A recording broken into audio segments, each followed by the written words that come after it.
Take me up!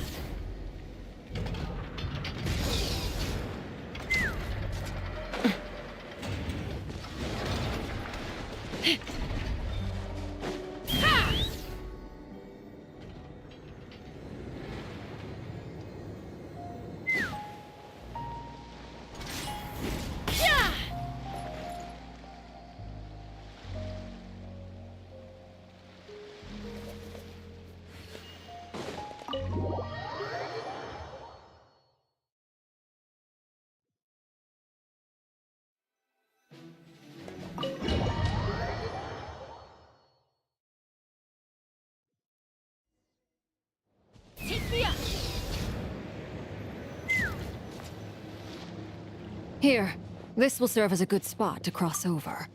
Arlecchino, hold up a second! Since you brought us all this way, would you mind telling us what you've got planned? We still haven't got the slightest idea what's going on here. And if even Columbina doesn't know where the iridescent moon's marrow is, how do you? Simple. Because I am an inheritor of the royal bloodline of the Crimson Moon, and one of the last surviving embers of the Two Worlds' flames. Huh? Are you serious? As in, you're a descendant of that Crimson Moon dynasty we were just talking about? The one from ancient Conria? Your surprise is understandable. I was also taken aback when I first learned of it. But the more I thought about it, the more I realized the signs had been there all along. When I was young, I discovered I could wield a very special kind of fire. It coursed like blood through my veins and smoldered away inside my nerves. What's more, whenever I experienced strong bursts of emotion or drew too deeply on this power, it was like some kind of presence within the fire would begin to gnaw away at me, consuming me from the inside out.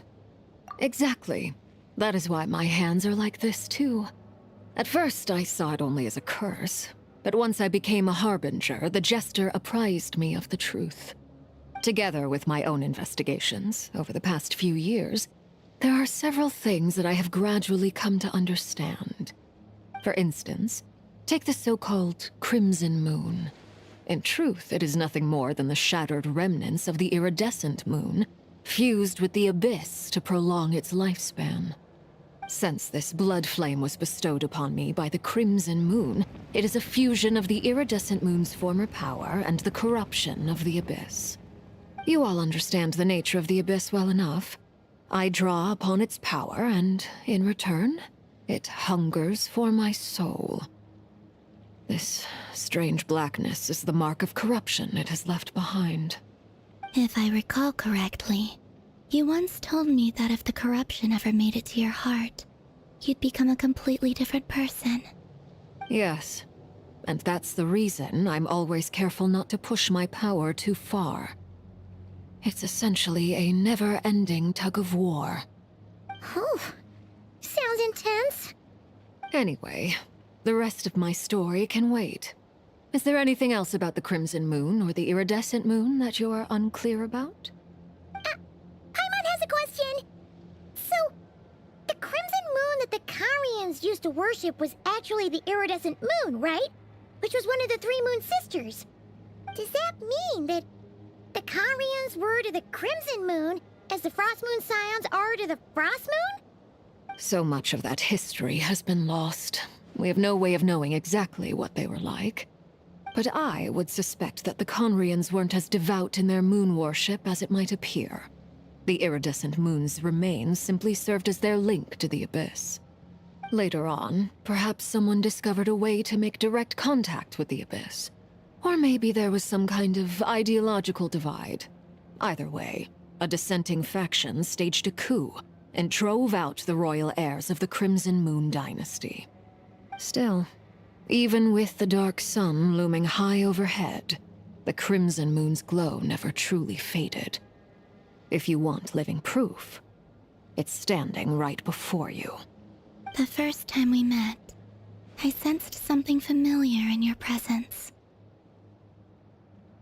When I looked at you, I felt I could see that mysterious red moon in the corner of my eye. In your flames, I saw its broken image, surrounded by a strange black aura. Well, I appreciate that you kept it to yourself. Much about the Crimson Moon is still a mystery, and I'd prefer not to end up as the object of an insane research project. Anyway, time is against us here, so if there's any other questions, they'll have to wait. I just want to make sure I've got one thing straight. In her letter, Sandrone mentioned that since you are unable to contain the iridescent moon's marrow yourself, you intend to leave it in my custody. Correct? That's right. For now, it's the only way I can pay you back for your help. The iridescent moon is already part of who you are, so with its marrow in your possession, you'll be even more powerful than before. Deal. Then let's get started. Get what started? What does this place have to do with the Crimson Moon? When I first became a Harbinger, the Jester gave me a book called Paranhari, also known as Leobranto Inamorato. You should be able to buy a copy next time you're in Fontaine. It's a love story set in the Crimson Moon era, but setting aside the tangled romances of its characters, it also records a few interesting details. In the Crimson Moon era, or so the story goes, there was an orphanage that received children from beyond the bounds of this world, and subjected them to a peculiar induction ceremony. Beyond the bounds of this world? For real? And what kind of induction ceremony? The Crimson Moon sages looked beyond this world for beings with powers that surpassed the gods. But fearing they might lose control, they subjected these children to a process of refinement.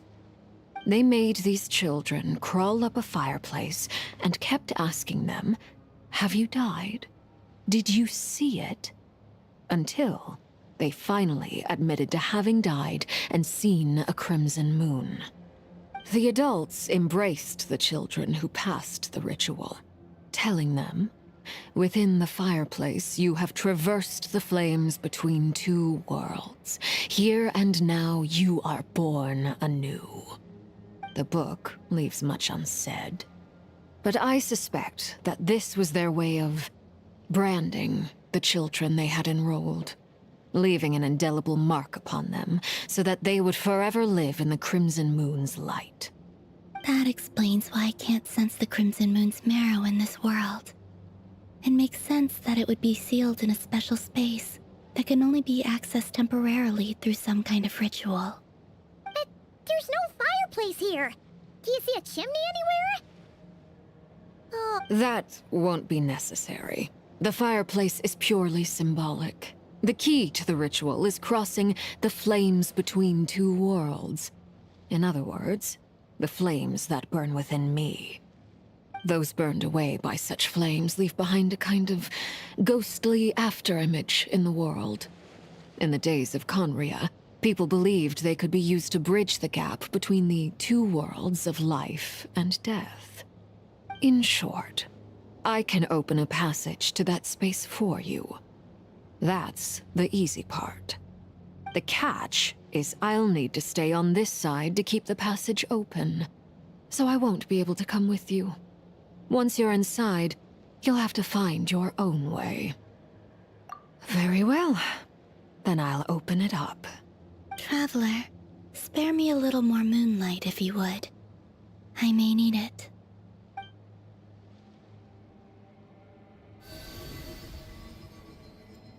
Thank you. I feel like I've recovered some of my strength now. It should be enough to move us across short distances and confront whatever dangers might await.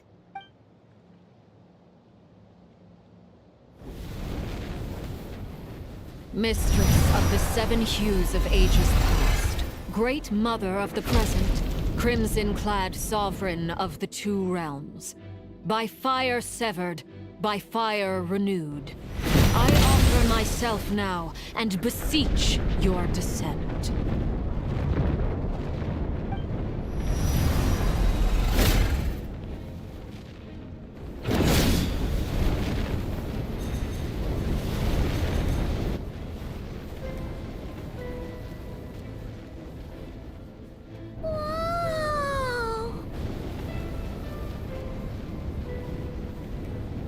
One word of advice.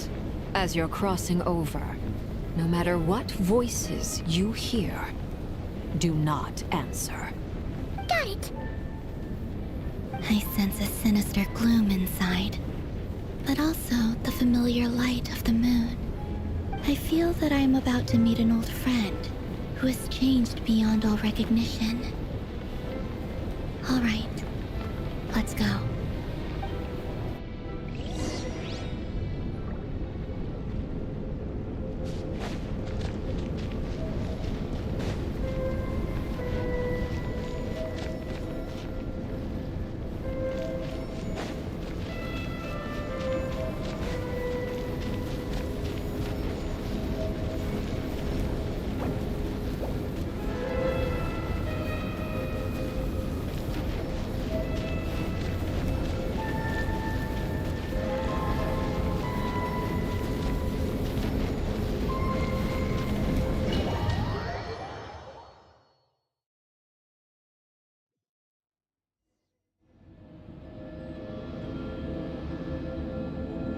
I sense your presence and crave death and rebirth. Wait, why are you? You have crossed over from another world, transcended fate itself. I have no right to.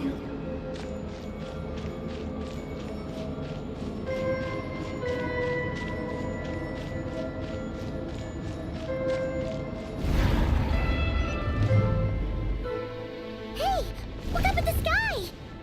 A red moon! This must be the spot, right? Is that the abyss? It's practically filled the entire place. What now? What a tragic sight.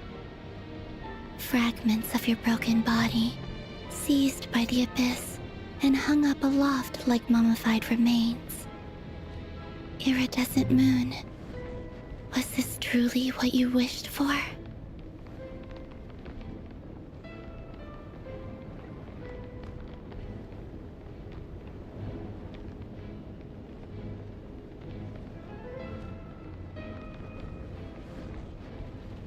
Careful. There's something spooky about this place. Feels like something is lurking in the fog. Haimon's right behind you. Whatever you do, don't run off without her.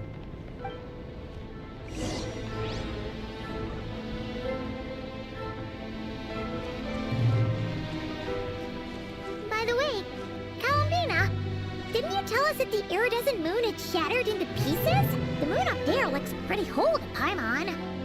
How is that possible?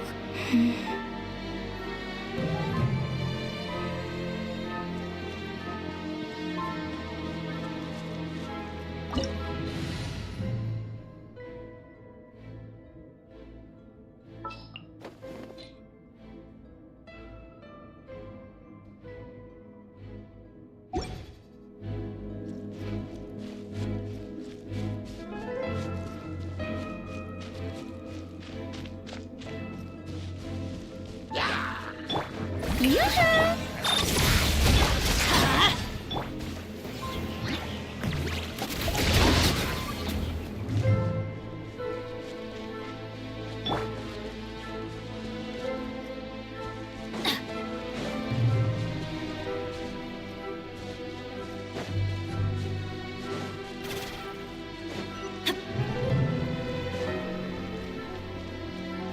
Just like I thought.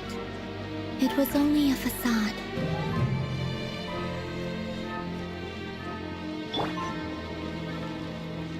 Strike a block! Defensive mode engaged.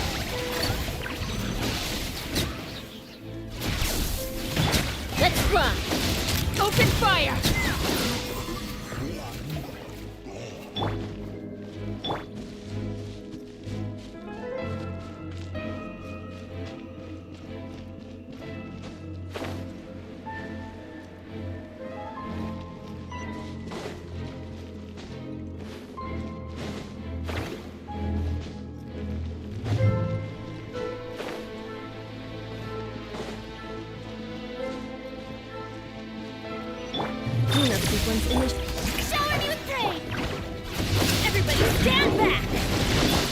Take me up!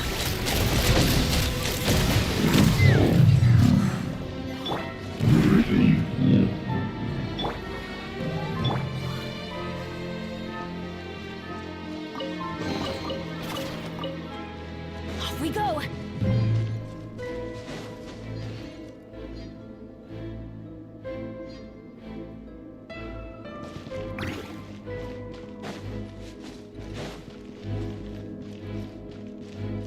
Adventure time! Huh? Huh? For real? That's way too high! There's no way we'll be able to reach it! No. I'm not sensing anything up there. It's coming from under the mountain. Let's see... Ah! There's some kind of weird shadow over the water! Wait, see that? Looks like a mechanism of some sort. Let's check it out!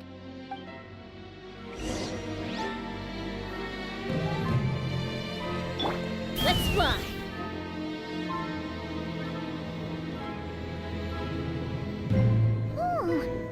Looks like a device from the time of Corsair. Maybe people once came here to study the Crimson Moon's domain, and they left this behind. Oh, if we can activate it, we might find some clues.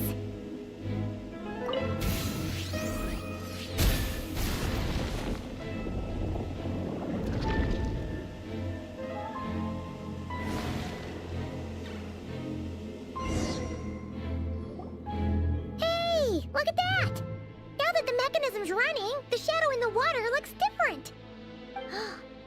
Do you think these mechanisms might be the key to unlocking the secret? Let's try to find more of them! Thelindis, we'll leave the rest of the research in your hands. We'll be heading back now. I hope this isn't ruining date night. Ugh. Mind your own business. Just leave me some snacks on the table. Thelindis? Is that Rerear's girlfriend? How come we're hearing her voice here?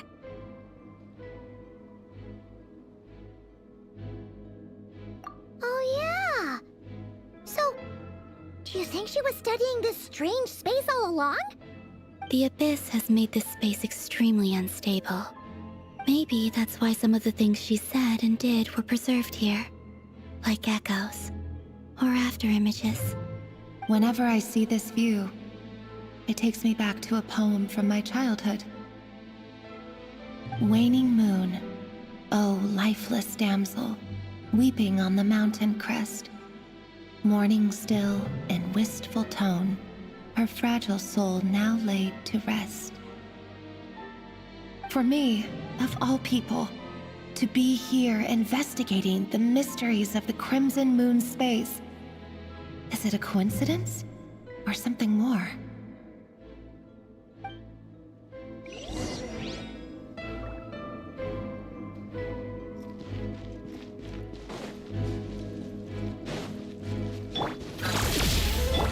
Shower me with praise!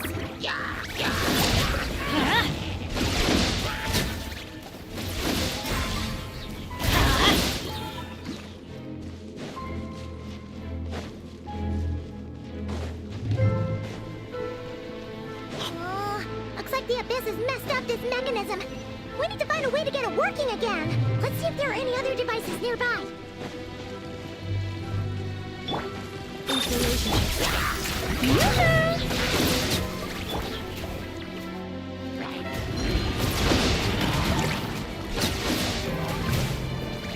Let's light it up!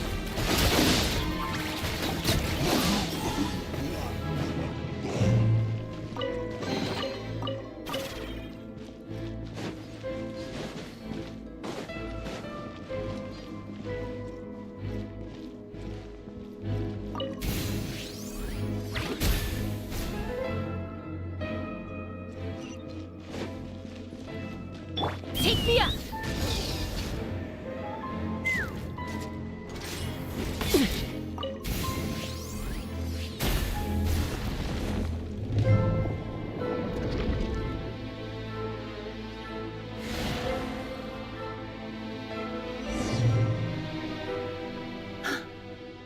see.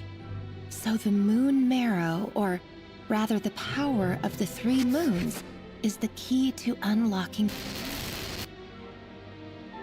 If it really does exist, then maybe this madness can finally be put to an end.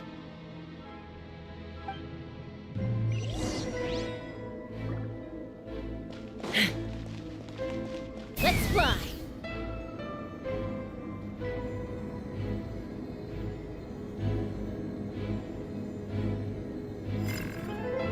Take cover behind the rocks!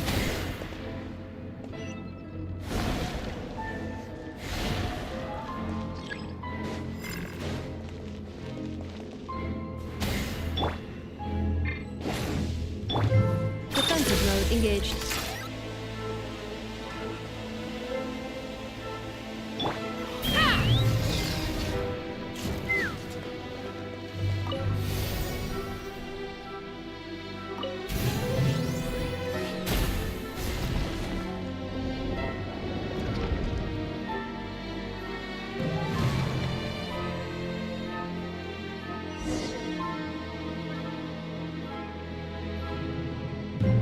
With the Abyss inhibitors in place, I should be able to access the chamber with the moon marrow. Oh, Revier, with every step you take, you're drifting further from what you truly desire. But you're not the root of the problem. Ever since that outsider set foot in Conria, the Vinster King has sunken deeper into madness. If only I could get my hands on that outsider.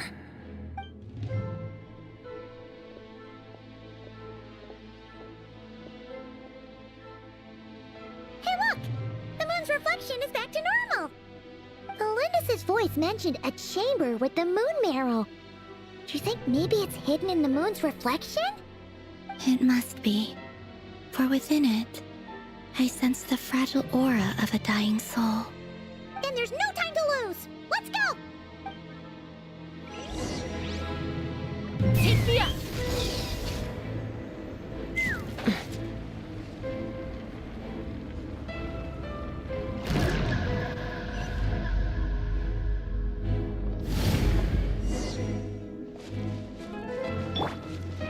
Off we go! These things are so creepy! Looks like we'll have to destroy them if we want to get to the iridescent moon's marrow!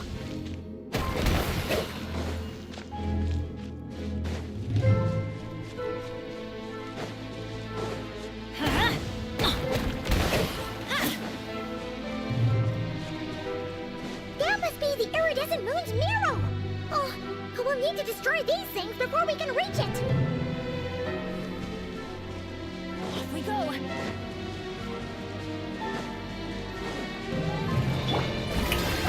Cleanup sequence initiated. Teamwork is driven! Locked on!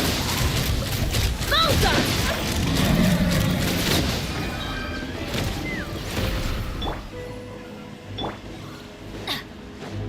Let's light it up! Show him you take! Installation chamber deployed.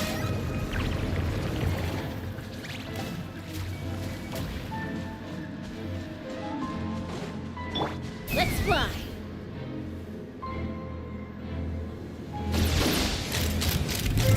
Locked on! Bullseye! Open fire!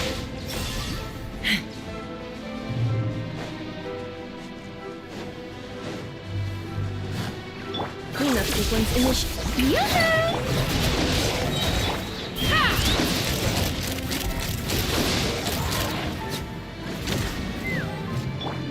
Huh?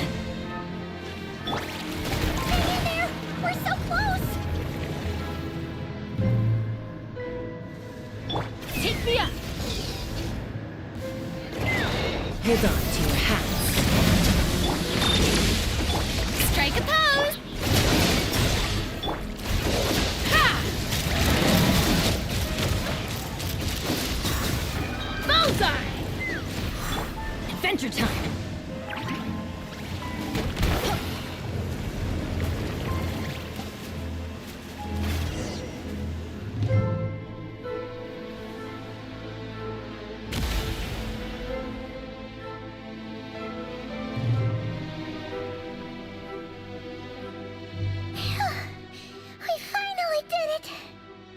iridescent moon's marrow, still burning away like an undying flame, yet now contaminated by the abyss. It has taken on a new form entirely. If we can purify the abyssal power within, we should be able to obtain its untainted essence.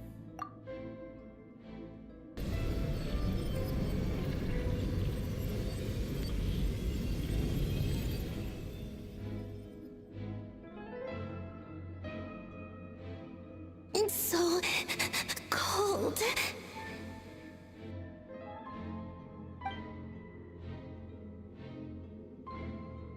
Is it you? Are you here? Huh? Are you talking to us? At long last, I can see you once more. Our fates have crossed, and I am finally free.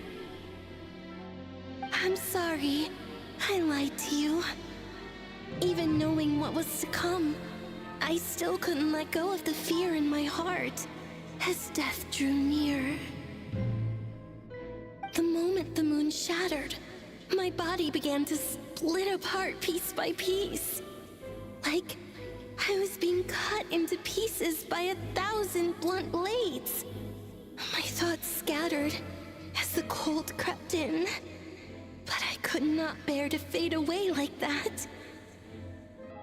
Tell me, what was it that brought you to us all that time ago? If only I had possessed your courage, then I might have been spared this torment more painful than death. You look so puzzled. That's how I felt too when I first saw you. But trust me when I say that everything happens for a reason. Farewell, Hypo.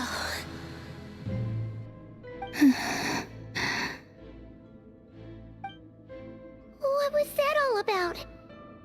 Was that the goddess of the iridescent moon? Oh, it sounded like she was speaking to a long-lost friend.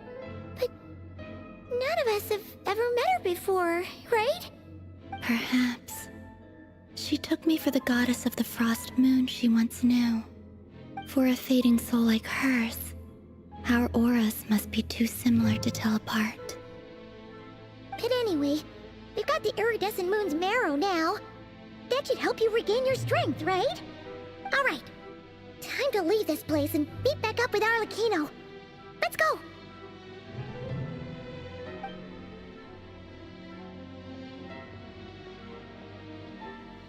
That's odd. This place looks different than when we came in. Waning moon, Huh? oh lifeless damsel. Oh.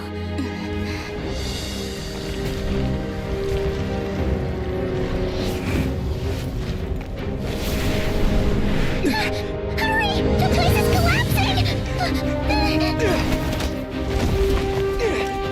It wants to trap us here. Who's it? The abyss? Now we've taken the moon marrow. All that's left here is a dark will. It will show us no mercy.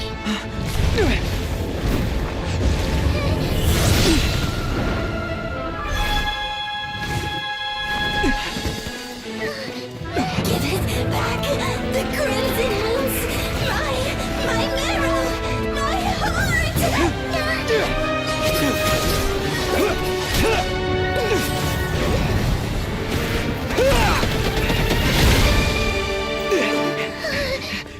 Finally! Huh? Oh no! The exit's blocked! They're back! Now what do we do? This is where you fall. Witness my rise. Hey, it's... What are you waiting for?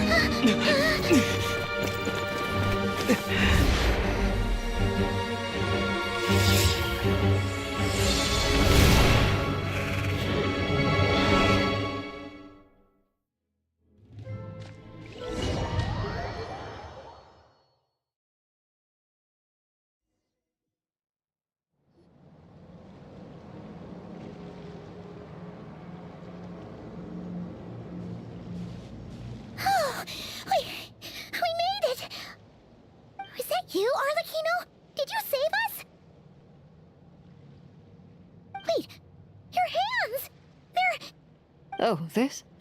Don't worry. It's a small price to pay. The Abyss wanted to trap you inside, and I defied its will by bringing you out. No wonder it's a little angry. No. I have paid the price, albeit a small one, and it cannot be undone. My hands have already fused with the Abyss. Purification would simply destroy whatever's left of them. But surely... Oh, we're so sorry, Arlecchino. Paimon can't believe you'd make a sacrifice like this for us. As much as I'd like to call it a favor, the truth is I was simply holding up my end of the deal. Well, Columbina. Yes, you did your part. And as promised, I will leave the iridescent moon's marrow in your care. From this day forth, may the two worlds' flames burn ever more brightly.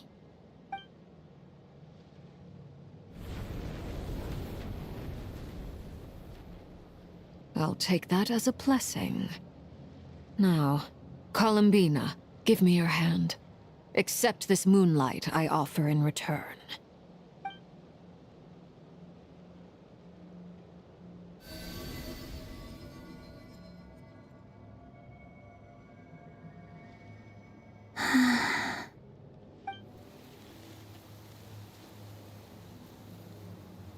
Feeling stronger?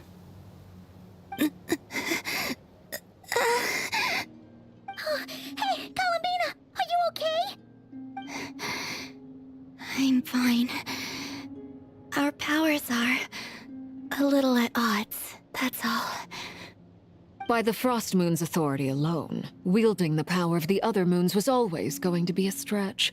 Still, I think it's fair to say that your strength has returned. At least to the level it was at as Third Harbinger. It's still not enough. There's no way I can hope to challenge Rayrier like this. Just one more ray of moonlight, if you would. It's okay. I can take it.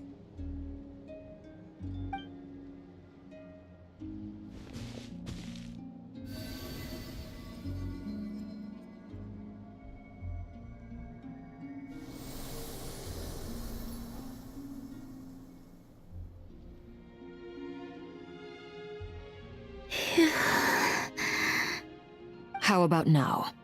Fighting fit?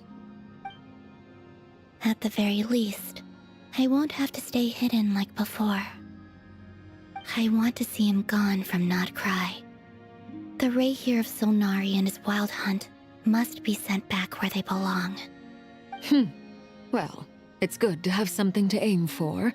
You certainly seem more alive now than you did earlier. When I first met you, you didn't strike me as a ray of moonlight. More like a wisp of fog drifting in from who knows where, ready to scatter at the first sign of a breeze. But now, you're full of vitality. Just like the Frost Moon, once the brightest of them all. May you keep shining, Columbina. This is who you are. Thank you. Look after yourself too, Arlecchino. I know you have plans of your own, and that's why you're always seeking to grow stronger. But whatever you're after, don't let the Abyss take a hold of you. I do not wish to see you go down the same path as Rayrier. I appreciate the concern, Columbina. Although perhaps it's time you took a new name. A new name? Kutar, the Moon Maiden, Columbina. They're nothing more than code names. They describe who she is and the roles she's played, but they're not her real name.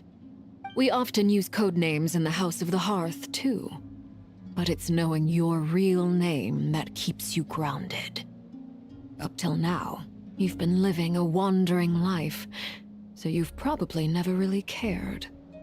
All I'll say is this. Once you've defeated Rayrier, give it some thought. All right, that's it from me. I'll get you back safely first, then go meet up with Sandrone. You're the best!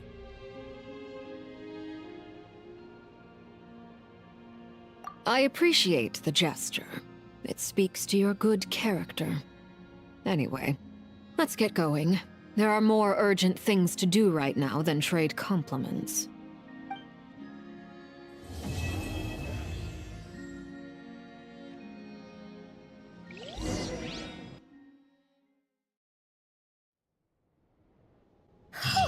It was a close call, but we got the iridescent moon's marrow and restored Columbina's strength, and that's all that matters. In other words, mission accomplished. Paimon wonders how everyone else is doing.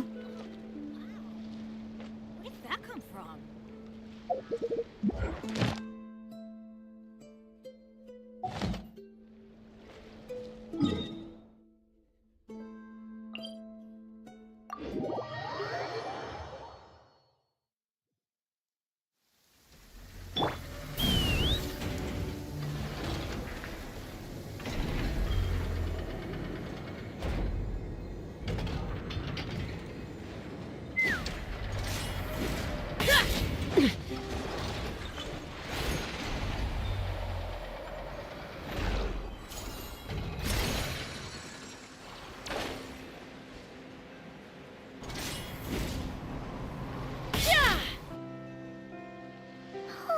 Do you think the others are making good progress? Hope it's all going smoothly. Oh, hey look! They made it back as well! Flintz, Llama! How did it all go? All is well, thank you.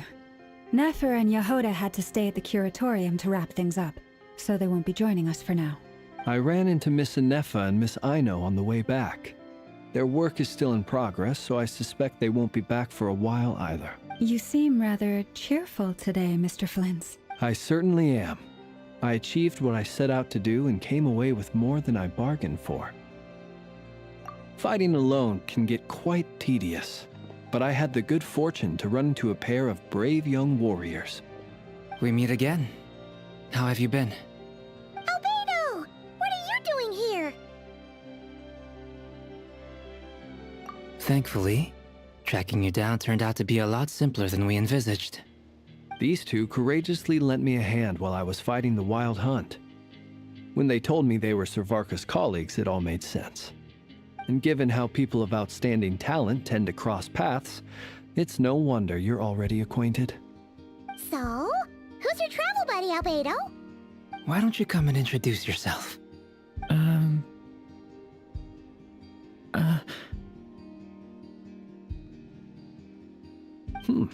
A gentleman of few words, I see. And a rather stern countenance. I presumed you were acquainted with him. Is that not the case? It's nice to meet you. Again. We've technically met before. Wait a sec! You're Minnie Durin! That's right. It's me. I'm glad to see you again. By the way, he says it's okay if you drop the mini. Yeah, I'm not as mini as I used to be. Interesting, isn't it? The first step towards blending into human society appears to be reflecting on whether one's name really reflects who they are. Wow! You look so different! In a good way, of course. It's great to see you looking so healthy. Thank you, Paimon. And although you're as mini as ever, I understand that diminutives don't always convey endearment. I'll be sure to simply call you Paimon as a sign of my great respect for you. Wow! You're such a smooth talker now. Paimon could get used to this. From now on, you may refer to her as your esteemed guide, Paimon.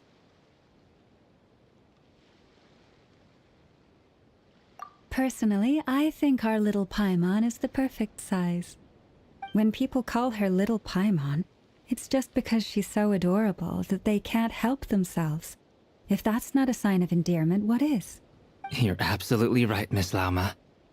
My brother still has a long road ahead of him when it comes to understanding human relationships. Anyway, speaking of long journeys, didn't Columbina, leave with you? How come she isn't back yet? She's been catching up with old friends. Wouldn't be surprised if she stopped for a cup of tea, or 10, on the way back. Uh-oh. People are talking about me. Hope it's nothing negative.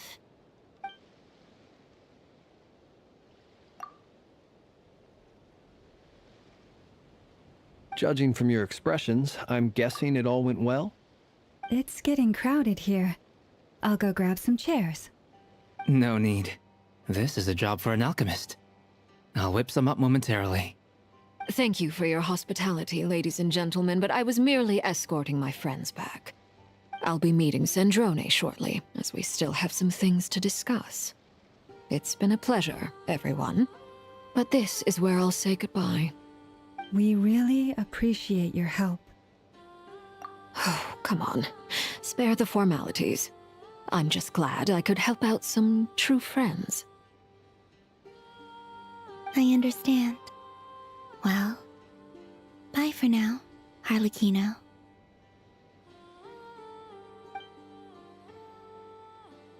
Oh, this place is hopping. It's probably a good thing one of us left. Otherwise, we might not fit all these people in. Are you saying we're about to run out of chairs? As a matter of fact, I am. Come on in and see for yourself.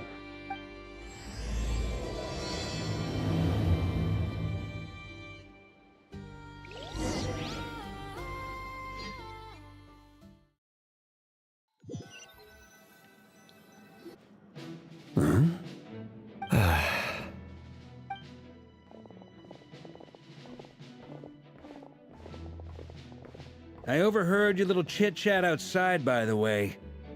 With Miss Columbina's colleague gone, we should be back to the original crew plus the other colleagues I brought in. Though, it looks like we have another new face. Someone else managed to rope in a colleague too?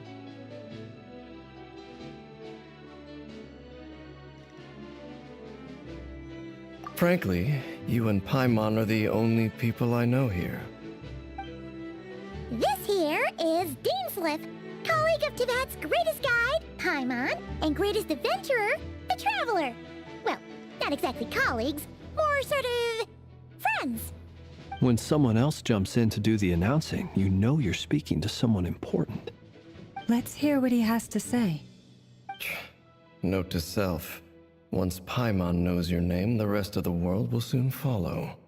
When he comes looking for us, it's usually something important. Paimon's guessing you've heard about the Wild Hunt, then. From the looks of it, you're about to hold a meeting. If I were to say that the Wild Hunt is our mutual enemy, would that earn me a seat at the table? As the saying goes, the enemy of my enemy is my friend. Mr. Dainsliff, there's a seat with your name on it. Though, I can't promise the same for everyone else. Hey, Albedo, think you can rustle up a couple more chairs? After all this time apart, Grandmaster Varka's first order is to rustle up a couple more chairs. I've missed this. Is he being sarcastic? Hey, he's your brother. Why are you asking us? I've still got a lot to learn about the nuances of human conversation. Trying to decipher Albedo's way of speaking has been like jumping in at the deep end. Oh, good point. Paimon gets you now. Don't sweat it. There are people who go their whole lives without getting the hang of it. You're ahead of the... I wonder what's taking Nefer so long. Perhaps you should go and check in with her. If anyone can hurry her along, it's you. I just got back from the curatorium. Besides, aren't you curious to see what's taking her so long? Miss Nefer doesn't strike me as the type to share secrets. And since gathering intel is her specialty, I'm guessing she'd prefer to keep her methods confidential. Under such circumstances, would it not be tactless for me to impose? Oh, but it's fine for me to impose. What can I say? You have an unrivaled ability to garner people's affection, Miss Moonchanter. Besides, you have far more in common with her than I do. All right, then. Impressive. She barely fought back at all. I admire your powers of persuasion, my friend. As I'm sure Miss Lauma will realize soon enough, The trick in life is to always pitch in with other people's responsibilities so that you can be selective with your own. Another trick is to simply hide in the background. Spoken like a true sage. Anyway, looks like we've got some time to kill before the meeting. Let's take a little breather, folks.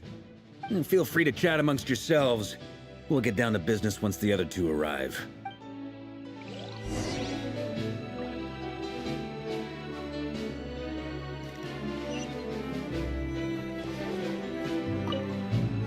You're both awfully quiet. Why don't I start us off with an icebreaker? Much obliged. Have either of you ever had your portrait painted? If not, I'd be glad to help. That sounds like a lovely idea. You know how to paint, then? I dabble occasionally. He's an excellent painter. Tables, chairs, people, dragons, you name it. He'll paint it for you. I'm flattered. If I ever get the chance, I'd like to give it a try myself. I'll bear that in mind. Anyway, how about you, Durin? What sort of portrait would you prefer? Oh, I'd be fine with anything. Whatever style feels best to you. Very well. Then I'll play it by ear. You can replicate any style I want? I can try. If you show me a sample, I'll do my best to match it. Thank you. In that case, I'll dig up some reference material for you.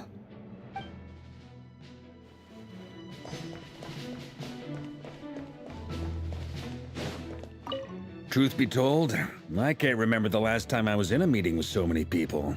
You're not alone there, my friend. The Lightkeepers also struggle to bring everyone together for a serious discussion. I don't doubt that. I've only ever met two Ratniki, one being you, and the other being that young guy, Itlua. Itlua is a good apple. I'll give him that. He's kind, honest, and regularly delivers supplies to my lighthouse. A true Ratnik to the core. In that sense, he puts me to shame. So you're what? A fake Ratnik? That's what it sounds like you're saying. But I get the feeling that's not quite what you meant. Come on, why the awkward silence? Sorry.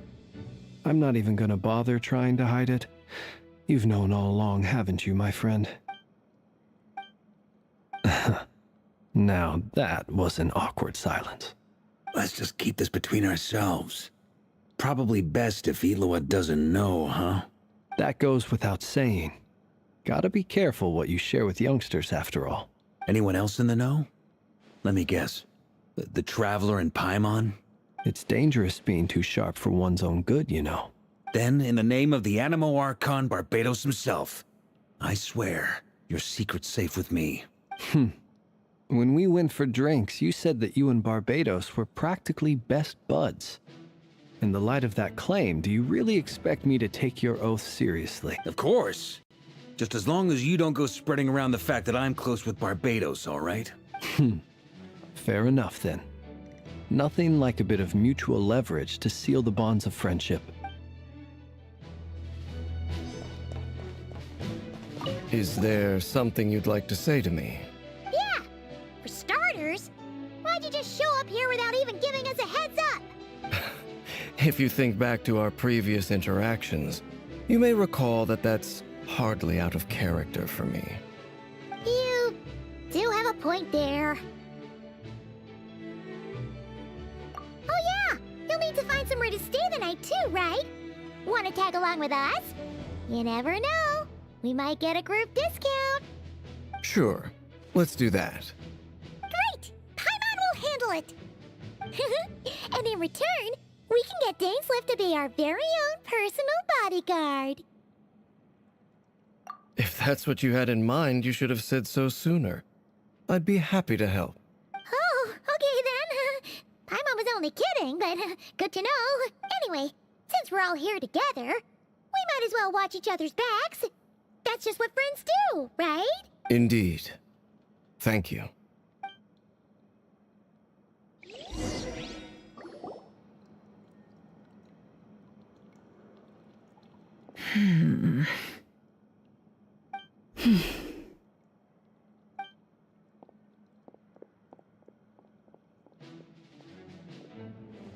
Ah, Miss Nefer. You made it after all.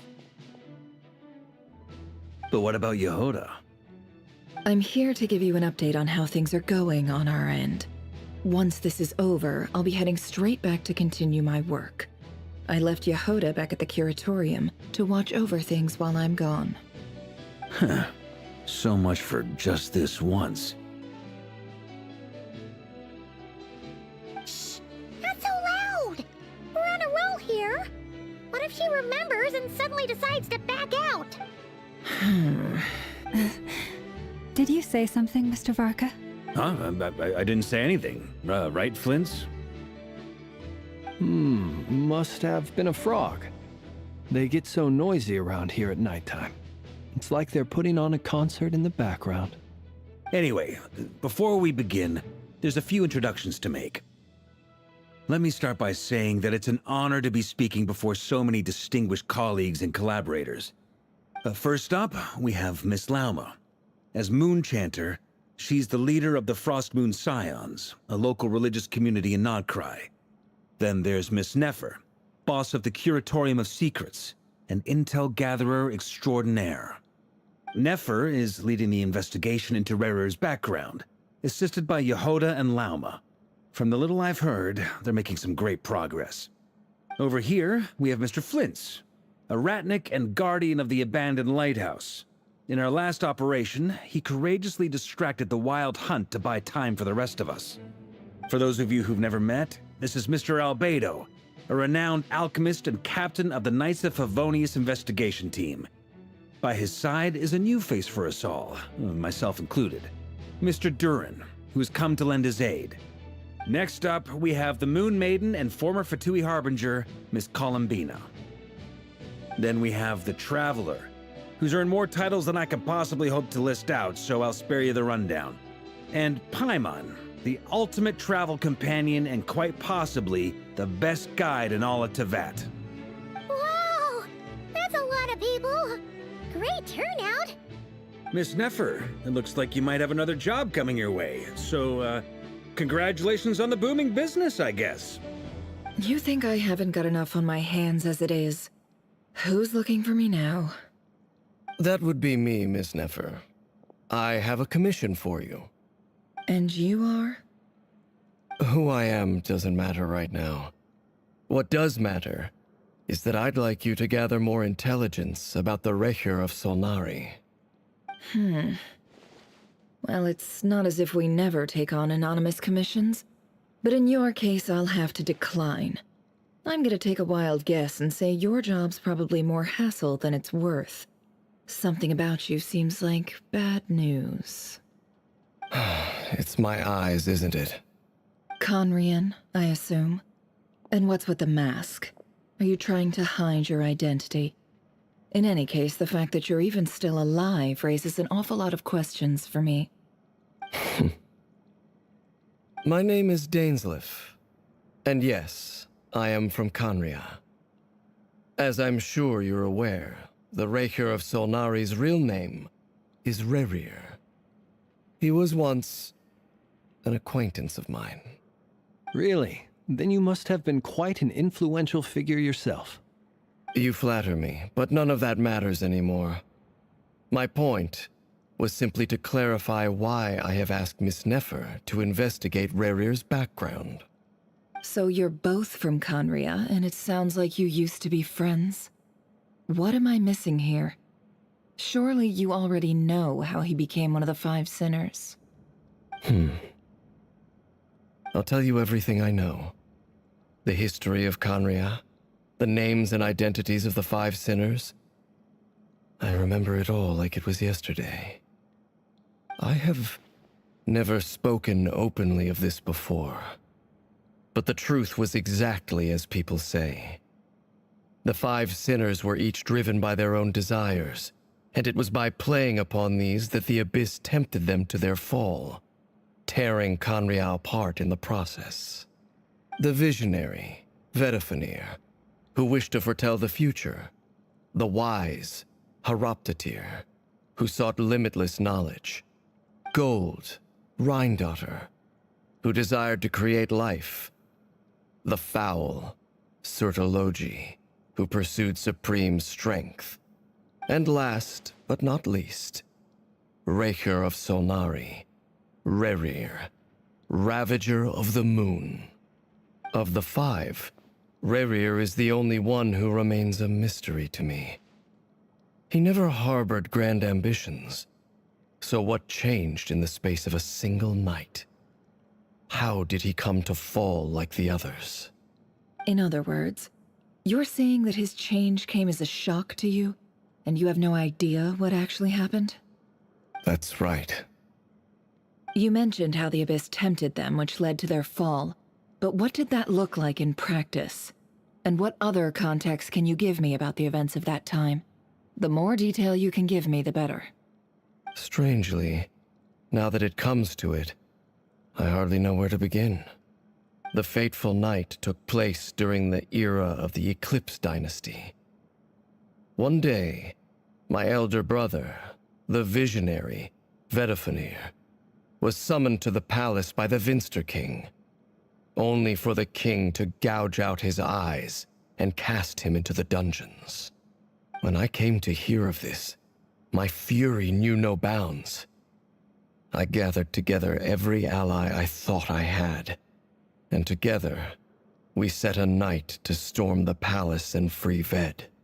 Centuries on, the memories of that night still haunt me like a never-ending nightmare. We broke through the palace gates, just like we had planned, each striking towards our separate targets. But then, I was betrayed. Even Vedifenir, the very person I had come to rescue, abandoned me and partook of the Abyss's power. So, it's personal after all. Then tell me, Mr. Dainsleif, what price are you willing to pay? You, of all people, must know that nothing comes for free. I cannot say what price would be worthy of such a commission. But know this. Rerir was not always a madman. Believe it or not, there was a time when he was just an ordinary man, working for the Conrian Intelligence Service. Uncovering the truth of Rerir's past is the only way to unravel this mystery. But before you decide if you will accept my commission, I will tell you more about him. Enough, I hope, to help you plan your next move. Sounds pretty good to me. Feels like we just flagged down a random passerby, only to discover he's actually a master strategist who has a score to settle with our enemy.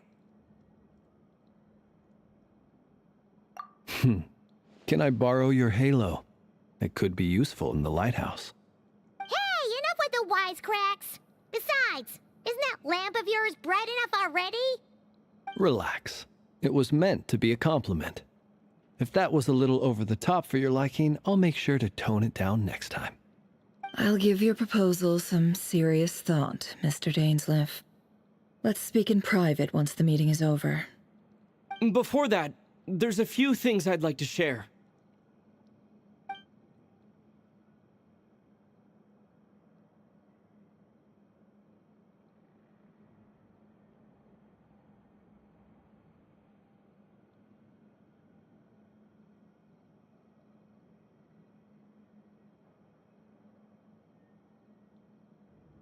Now that we've united the hearts of the three moons, your power should be greatly enhanced.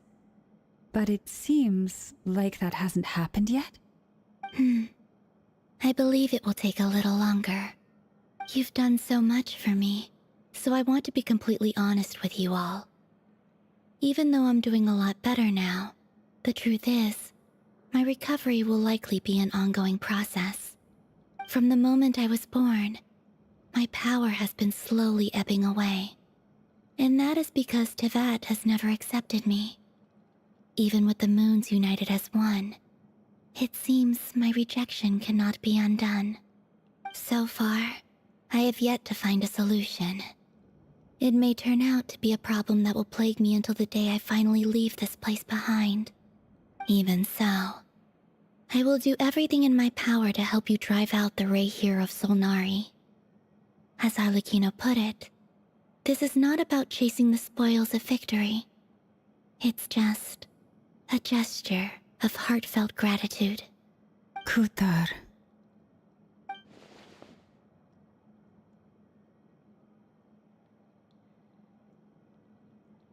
Defeating the ray here of Solnari will be no easy task. While my strength slowly recovers, we'll also need to gather more intel. Naturally. We should take all the help we can get if we hope to defeat him. We've considered several viable plans now, but our choice hinges on the answers to a few key questions. Is it even possible to kill Rerir? What experiences shaped the person or monster he became? And what's he really after? Given Albedo's expertise in alchemy, I think we should leave him to try and answer the first of these questions. Understood. As for the other two, I'm afraid we'll have to count on you again, Miss Nefer. Believe me when I say it's not my wish to burden you. But right now, relying on your skills is our only option. Given Albedo's expertise in... Is it even possible to kill Rerir? What experiences shaped the person or monster he became? And what's he really after? So you're placing all your hopes on me, huh? We can't thank you enough for agreeing to help us. Honestly, I can hardly believe how lucky we are. You sure have a talent for changing your tune, Miss Moonchanter. Timid like Yehoda one moment, then flinches insincere flattery the next. Ladies, please. I must object to your portrayal of me. That's all. Feel free to keep bickering. Just pretend I'm not here. I almost don't want to leave this room. I'm curious to see how this plays out. I have faith in you, Miss Nefer. Something tells me you'll stand by us until the very end. Oh? And what makes you so sure of that? What if I suddenly decide that my compensation is insufficient? This isn't about the money. I can sense that you've got a deep-seated distaste for Rerir. And knowing you, that alone is motive enough. Look at them getting along so well. Like two peas in a pod. And I'm the one they accuse of insincere flattery. There is no justice. Miss Lauma, you have to understand something. Unlike you, I don't actually enjoy having everyone's hopes on my shoulders. Is that right?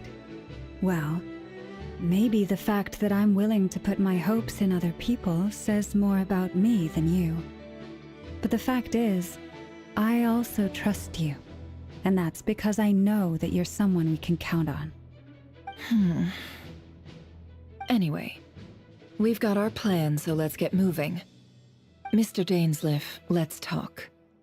And Traveler, once we're finished, if you've nothing else planned, I'd like you to come with me.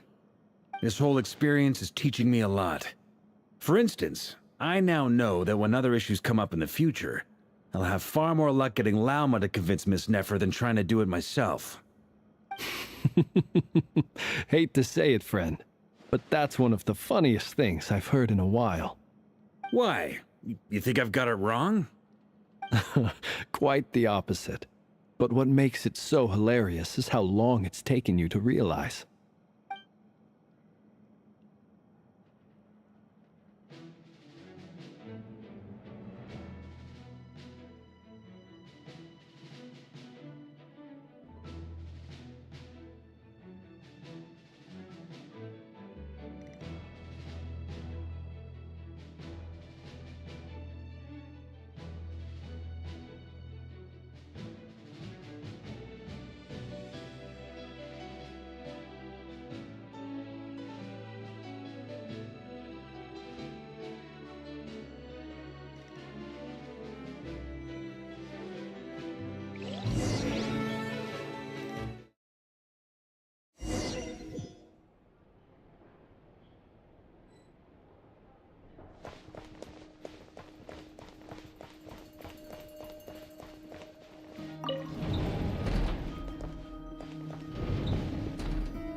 Thank you for waiting. It's okay. We actually used the time to help Dainsliff get a room at the hotel. That's very considerate of you. Now, I trust you share my curiosity about Rarier's past, and you seem fairly familiar with Mr. Dainsliff already. We spoke at some length after the meeting. He was the one who suggested I should invite you to join this operation. He feels confident that these secrets will be safe with you. Dane has a lot of faith in us, that's for sure. Likewise. I appreciate that you got right on board without interrogating me about why I invited you. It shows that you trust me to explain everything in due course. That's because we know what you're capable of. We appreciate you too, Nefer. You might have been forced to help in the beginning, but this time, it was your choice. That's one way to put it. Another is this, that once a decision's been made, it's set in stone. After that, my only goal is to see it through. All right, so here's how it is. I'm going to access Rarier's thoughts again using my confidential method. Now, I'm sure you've seen things like this before on your travels, so you're surely well aware of how dangerous it can be. The reason I've gathered you all here is to ensure my safety during the proceedings. I plan for us to enter the fragment of his consciousness together, and once inside, I will focus on searching for information. Think of this as a diving expedition into someone's brain. If I'm the diver, you are my safety equipment, tasked with keeping me alive while I'm under the surface. Once the ceremony begins, we will all be spying on privileged information. But in the interests of safety, you must remain absolutely silent at all times. We will discuss our observations after the ceremony has concluded. Lastly, any individuals of a weaker constitution are advised not to partake in the ceremony. In any case, Paimon has her own job to do, which requires staying in the room but not joining the ceremony.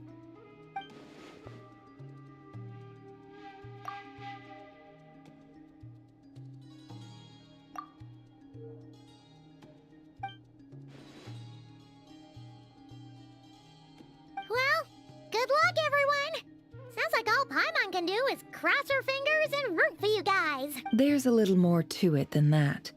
I was being serious when I said you have a job to do. While the rest of us are inside Rarier's mind, it's imperative that we have a team member on the outside. In the event that something goes wrong, you will be our first responder. I don't anticipate any issues, but the extra level of safety will be greatly appreciated. I second that. This is a dangerous operation here, and you're our whole rescue team. That's pretty much the most important job in the crew. So, Paimon's like the lifeguard? Yeah, that makes sense. All right, got it. Good. Please, take a seat. We'll get started momentarily.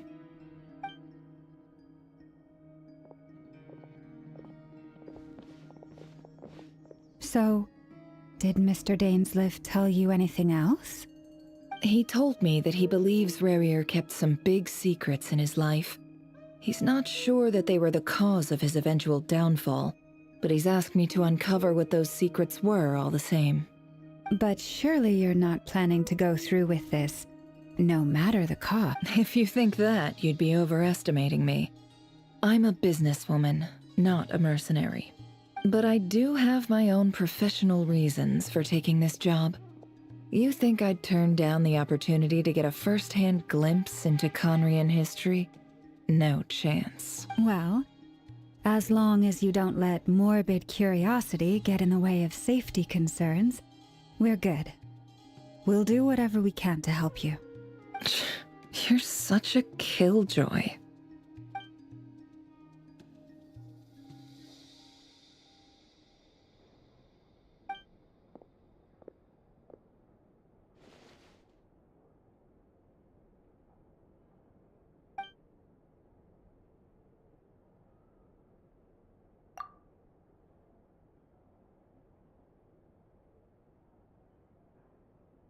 All right, I'm good to go. All set over here too. wonderful. All right. Let your whole body relax. We're about to begin. Close your eyes.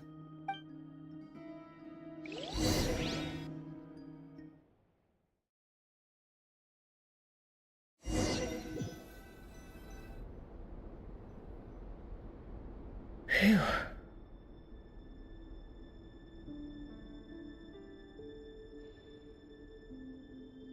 Could this be his office? Pretty standard setup. Bookshelves, paperwork, files. According to Dainsliff, Rarier used to be an intelligence operative. Chances are there's plenty of top secret intel stashed away in this room. Is this where you keep your secrets, Rarier? Can't say I'm not looking forward to this.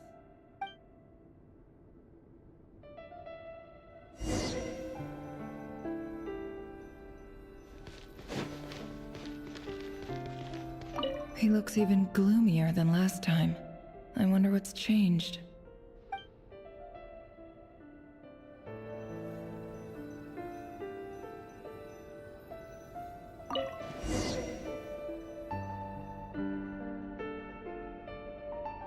Today's files are in.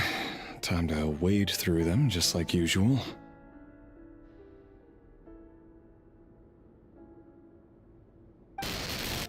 Male, 51.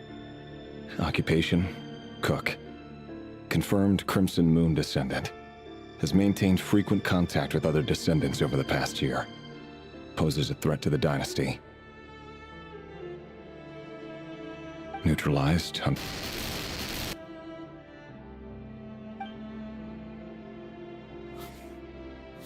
This one should be archived under purged targets. Female, 23. Occupation, office clerk. Confirmed Crimson Moon descendant. Has maintained frequent contact with other descendants over the past year. Poses a threat to the dynasty. Neutralized. Another one for purged targets. Sounds like she was that other man's daughter. Never mind. What's it got to do with me?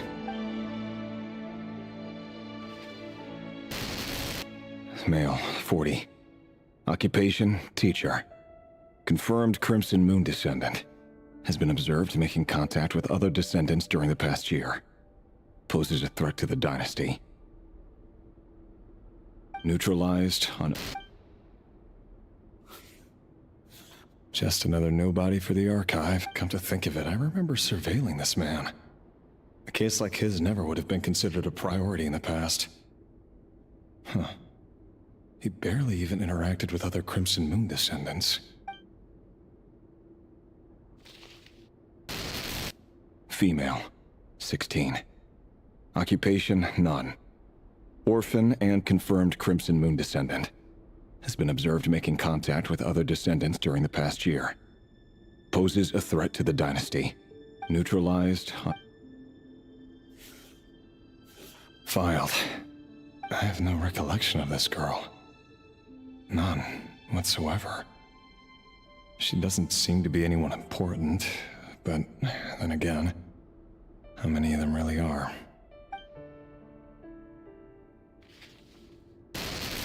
Female, 13. Occupation, none. Orphan and confirmed Crimson Moon descendant. Has been observed making contact with other descendants during the past year. Poses a threat to the dynasty. Neutralized and... Filed.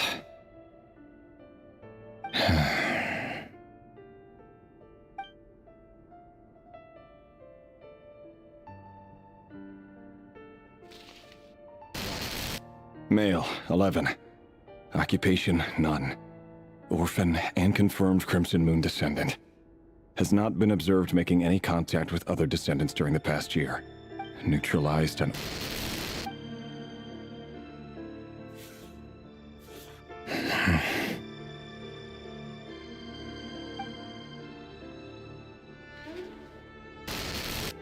Male, 6.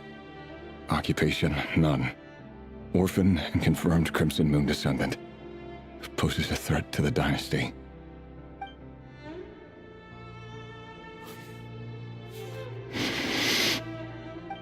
It's funny, isn't it? Your job is becoming both harder and easier at the same time, depending on how you look at it. Sooner or later, the Crimson Moon descendants will be completely wiped out. But as their numbers dwindle, they become harder and harder to track down. That's not how it is. Fortunately, however, most of the able-bodied adults have already been taken care of. The remaining weaklings will be increasingly easy to deal with. No! No. My job is to ensure the survival of the Eclipse Dynasty. And the only way to do that is by eliminating any and all potential threats. It's a perfectly legitimate line of work. Every single one of my colleagues can attest to my fairness. And if my friends were aware of the facts, I know they'd back me up too. Assuming, of course, that they were aware of all the facts.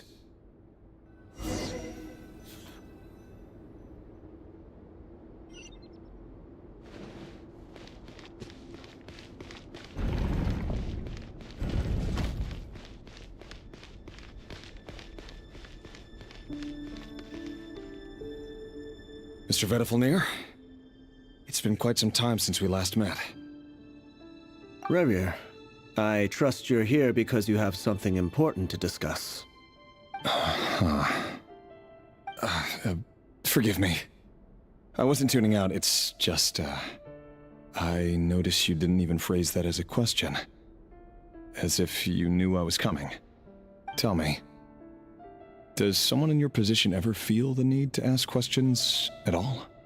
It is indeed within my power to foresee certain things. Things like your arrival. I was just thinking. It won't be long before I'll be inviting both you and Dane to my wedding. That isn't a lie, but nor is it a fact as such. It's a wish, isn't it? No fooling a prophet, is there? Ever since that day we met for drinks, I knew it was only a matter of time before you came looking for me. Does it feel good? Knowing how the future will unfold. I'm afraid the notions of good and bad fail to capture the complexity of what such a power entails. Once you've seen what will come to pass, it can be all too easy to succumb to fear and melancholy. Unless, of course, you learn to abandon these feelings.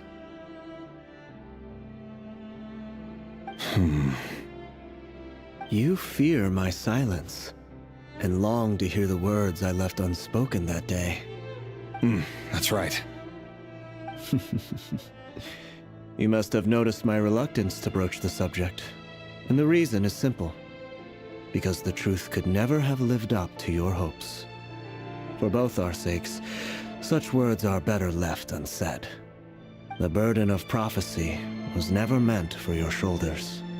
So who exactly do you deem worthy to hear your prophecies? None but our exalted king? Or rather, our king as he once was. You're closer to his majesty than I am. You must know better than anyone how much he's changed. You say that as though it is to my benefit. Yet precisely because of that, I dare not speak rashly.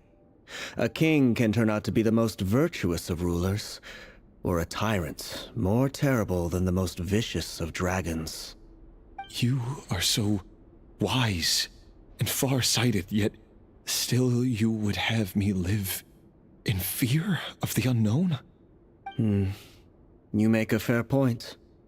Especially given my silence alone was all it took to send you spiraling downwards. Very well then. Let me offer you some advice. And I say this not as a prophet or a visionary, but simply as the brother of your friend. For many reasons, there is very little chance of your marriage ending in happiness. If happiness is what you seek, you should find another fiancé.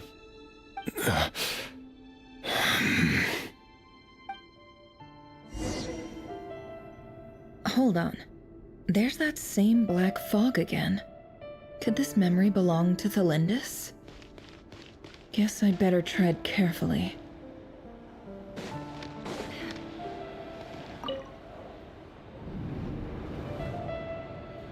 Wait. Hear me out. This time we finally got a clear look at his face and learned his true identity. His name is Rayrir, and he claims to be one of the king's guards. What did you say? A cruel irony, isn't it? The man you're set to marry leads a double life as a brutal executioner. Why are you telling me all of this now? Simple. It's because I want you to kill him. You are the only person he would never suspect. No, absolutely not. I would never dream of doing such a despicable thing. So you'll just stand by and watch him slaughter us to the last. Do not forget that the blood of the Crimson Moon flows in your veins too. The blood of the Crimson Moon? What does that matter now? The dynasty has long been dead and gone. You think that alone is reason enough for me to throw away everything I have? Why wouldn't it be? You two were once a child of the Crimson Moon, just like me. Don't tell me you've never felt so much as a flicker of fury for the way we were trampled into the dust. As long as you promise to abandon this pipe dream of restoring your dynasty, I can try to persuade him. Or have him persuade the Vinster King. Persuade the Vinster King? Do you even know why he's so obsessed with hunting us down? Why he keeps trying to force us to hand over our secrets? Over and over again? Or why we refuse to give up on restoring the dynasty? The Vinster King. A blind fool. His eyes clouded by powers from beyond this world. A petty little man with a miser's heart. And he dares to sit upon the throne? Mark my words. Sooner or later, Conria will fall. And it will be his doing. If you can't bring yourself to do it, so be it. Just you watch. It won't be long before calamity descends upon us all. The Rayrir of Solnari. That really is quite a secret you've been keeping from me, Rayrir. But who am I to talk? Am I really any better? I've kept my own past a secret this whole time too. Love should be built on honesty. But ours was born from lies. And yet, is it really so wrong to hide things that would only make life harder? If we don't cover up the parts that no one else should see, how can we go on pretending to be normal? Vedifulnir must have known all this. And that's why he made his prophecy. In the end, nothing stays hidden forever.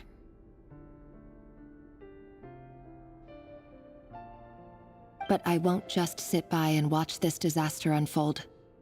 I'll do everything in my power to protect what I cannot afford to lose, no matter who I have to face.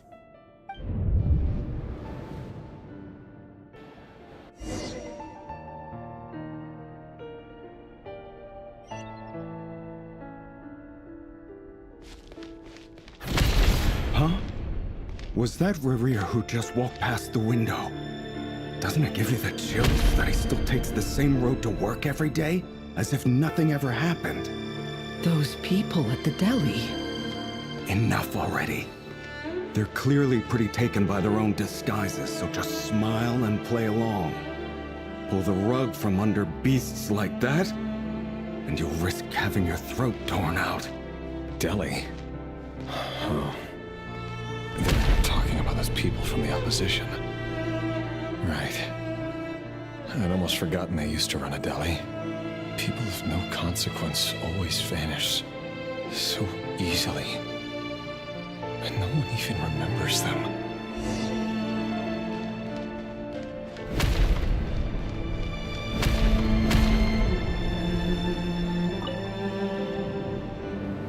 But surely you can see he's not the man he pretends to be! So many have died already! And they say that the king's madness grows with each passing day. We're not going to survive this, are we? But why does it have to be this way? Do we really deserve to die just because of the blood that runs through our veins? Felindis, are you even listening? Sorry, Freether. My mind was off wandering. I heard you, though. You're talking about what Rerir said. He's just following the king's orders. He's a secret agent, and it's his job to hunt down rebels and dissidents. By the time you first met him, he'd already taken lives. Maybe he was using you from the very beginning. No. Rerir has no idea I have anything to do with the Crimson Moon. My family are only distant relatives of the main lineage, and besides, my eyes are perfectly ordinary. Truth be told, apart from my teacher, pretty much no one knows I have any connection to any of it. It's been a long time since my family severed ties. But as Orlog said, who could possibly talk sense into that raving lunatic of a king? No one. I'll work something out. Trust me, I'm with you all. But for now, you need to keep yourselves hidden. Don't let anyone find you, anyone at all. Don't forget that Rerir is an Eclipse operative. You need to be extra careful when he's around. And when I am too. For now, don't come looking for me. And if anything happens to me, just act like we've never met. If even you can't escape this, what hope do the rest of us have? But after all this time together, surely he wouldn't lay a hand on you. I won't speak in his defense, nor can I give you a clear answer to that question. But I'll do everything I can to put an end to this. Here, hold on to this. If an opportunity to escape presents itself, take it. You'll be glad you took some spare change. You call that change? But what about you? I've got a job, and there's still money coming in. But you can't go anywhere right now. Please think about yourself for once.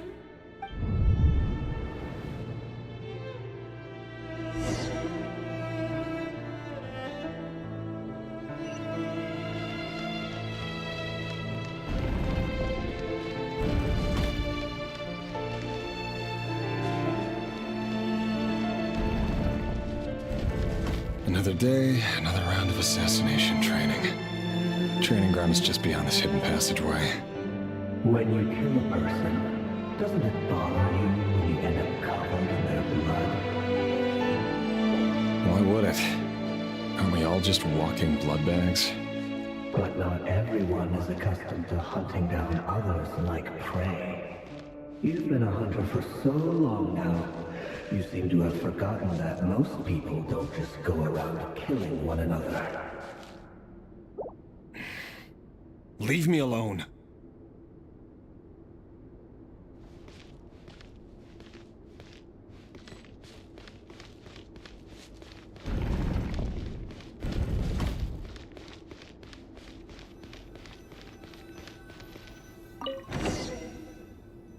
No more luck. Make sure you have a firm grip on the handle. Then choose your angle well. Keep your movements light and brisk. Pray no such a thing. I doubt that. I'll bet no one's ever died a quiet death at your hands.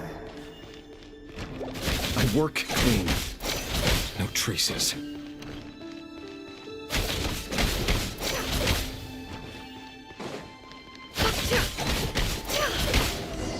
That doesn't make it open or though. The king just happens to need you right now. Well, someday doesn't. That won't happen. You see, ever since you fell under the spell of that power, in the beginning, you only had to take out a handful of the guilty. But now... The ones I've dealt with have always been guilty. And I've carried out my work flawlessly.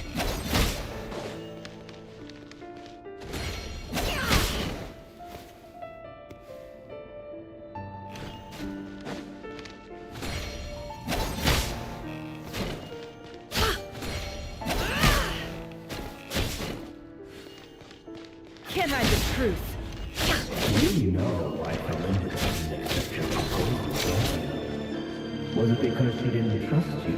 Or something else? No!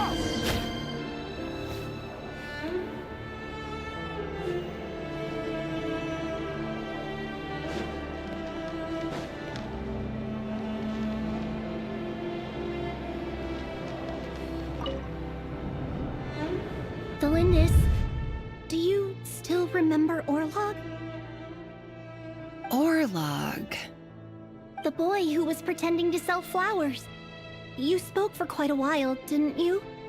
Yes, we did. What about him? He was arrested 2 days ago. Chances are he's already dead. He... I just don't get it!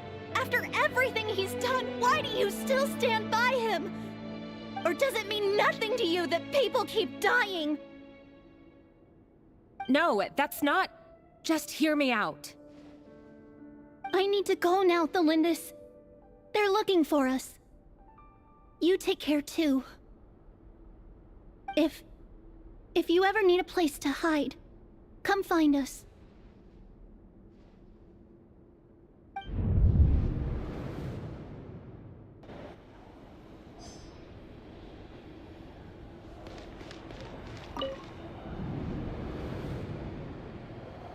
Author Thelindis. Over the course of this week, the research object was subjected to interference for a total of 47 hours for experimental purposes. The results are as follows. All subjects of observation that were sent inside have now... The situation within is proving more problematic than anticipated. No progress whatsoever. What now? Won't you give me even a glimmer of hope? Things are getting worse by the day. I have to find a way or we'll all be in danger.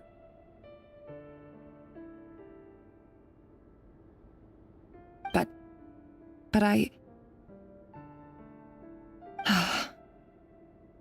If all this research comes to nothing, what then? Sooner or later, it'll be my neck on the line. But could he really bring himself to kill me? No. Surely he wouldn't have the heart.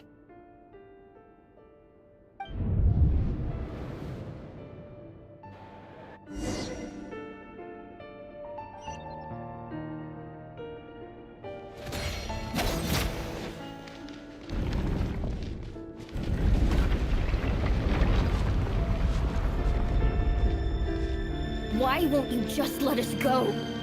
We don't even know each other. All we want is to live ordinary, peaceful lives. You want to live?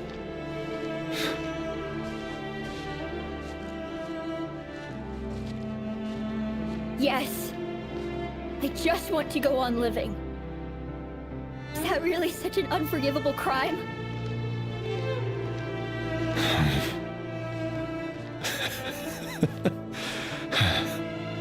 You want to go on living. I want to keep living too. To keep living forever. That's why I have no choice but to continue on the path I'm on. If only some savior would suddenly swoop down and change the way the world is. Too bad that's not going to happen. Imagine that. If there really were such a person, you and I wouldn't be standing here like this, would we?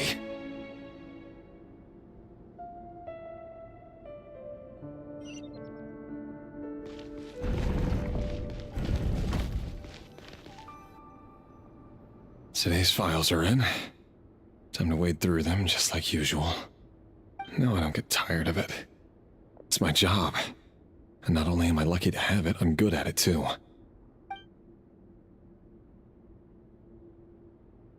Huh. Wait. That's... Thelindis? No. No! No! No!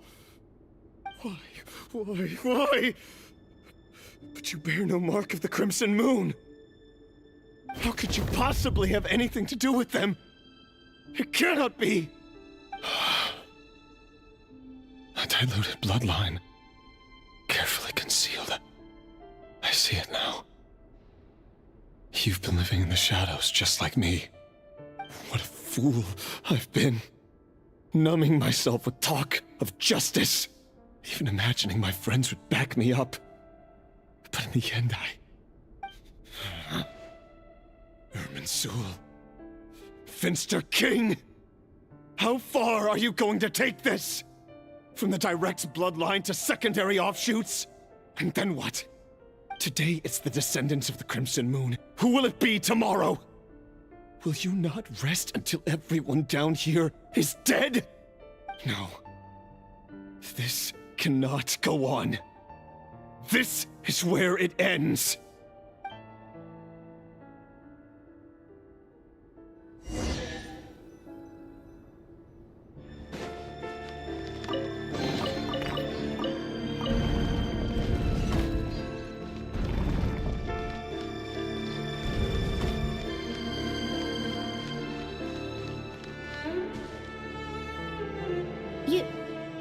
You're really letting me go? I am. As long as you can guarantee that no one will find you. Don't worry, I'll be extra careful. No one will know I was here. But what about you? Me? If you let me go, you won't be able to complete your mission, will you? Good point.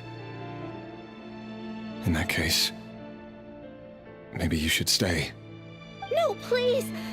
I just want to see the outside world again. To... Go on living? Yes. I know you're a man of your word. So please, just let me go. If I let you leave, what will become of me? Just kidding. Go, now. But remember, don't let anyone know you were caught. We'll be seeing each other again very soon if you do. Even shadows in the dark must live by a code. But you can't save everyone. You've been whispering in my ear for days now, Vedifilnir. What are you trying to do? Break me down? I only say this because you long for an answer to your problems. Let her go, Rerir, or you risk losing everything. I will not abandon Thelindis. Then you'll need a little more vigilance and a lot more power. The world is changing, Rerir. Keep your eyes peeled for your moment of opportunity. That voice used to be so unclear, but now I know exactly whose it is. It's Vedifilnir. He won't tell me how to actually resolve any of this, but he keeps trying to manipulate me like a puppet. What's his game here? Tell me then. What will this moment of opportunity look like? And no answer. He's like a ghost. Always disturbing me when I'm on edge, but never answering when I need him most. So, the Eclipse Dynasty was purging, well, massacring the descendants of the Crimson Moon. And it seems like it was all connected to the Vinster King's research. The King's obsession with abyssal power left the future of Conria hanging in the balance. No wonder every aspect of Rerir's life was so unstable. And it looks like this Thelindis, Rerir's would-be fiancée, herself belonged to a sub-branch of the Crimson Moon Dynasty's descendants. It almost defies belief that a couple like them could hide the truth from each other for so long. If the Vinster King hadn't intervened in such a drastic way, they might have gone on deceiving each other for the rest of their lives. And why does Vedifilnir, Daneslif's older brother, keep talking in Rerir's head? This guy kept more secrets than I ever imagined. The human mind is like a vast desert of shifting sands. When you follow the flow of someone's memories, you only ever see the parts they're willing to let surface. Time for something a bit more creative. We've been inside Rarir's mind this whole time, building up a picture of his psyche. There's already enough clues on the board to start reading between the lines and mapping out the rest. Now, we can finally begin to put the pieces together. Sure, it'll only be a reconstruction, part simulation, part reasoning, but it's usually pretty accurate. Once we've built up a cognitive profile, we just need to cross-check the logic behind his actions. And then we'll be able to take a sneak peek at whatever it is that Rarir has really been hiding.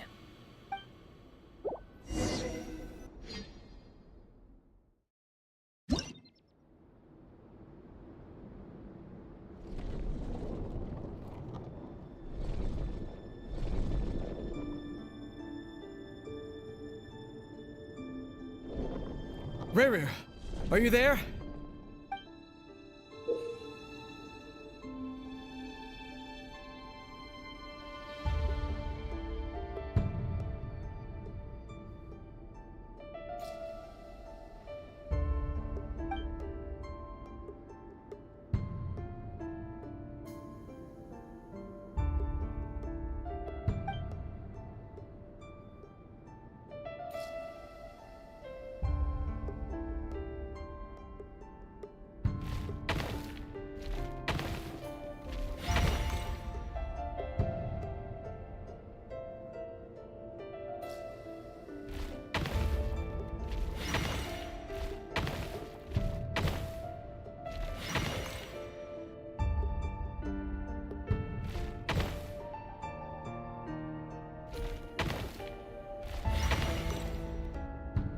Hey, Rarir!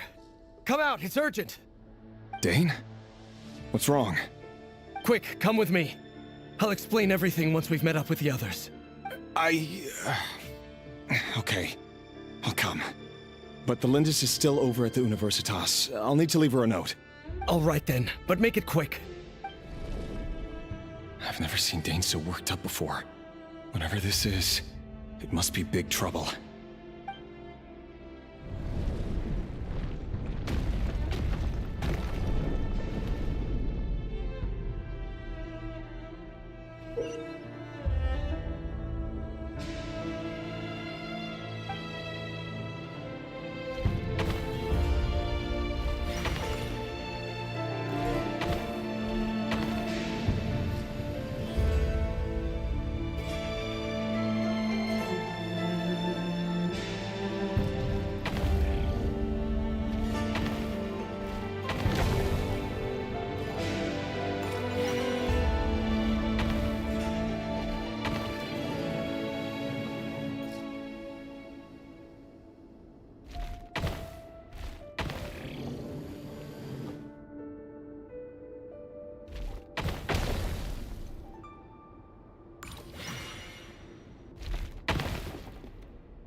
Well, this is a nice change, meeting you all at this hour.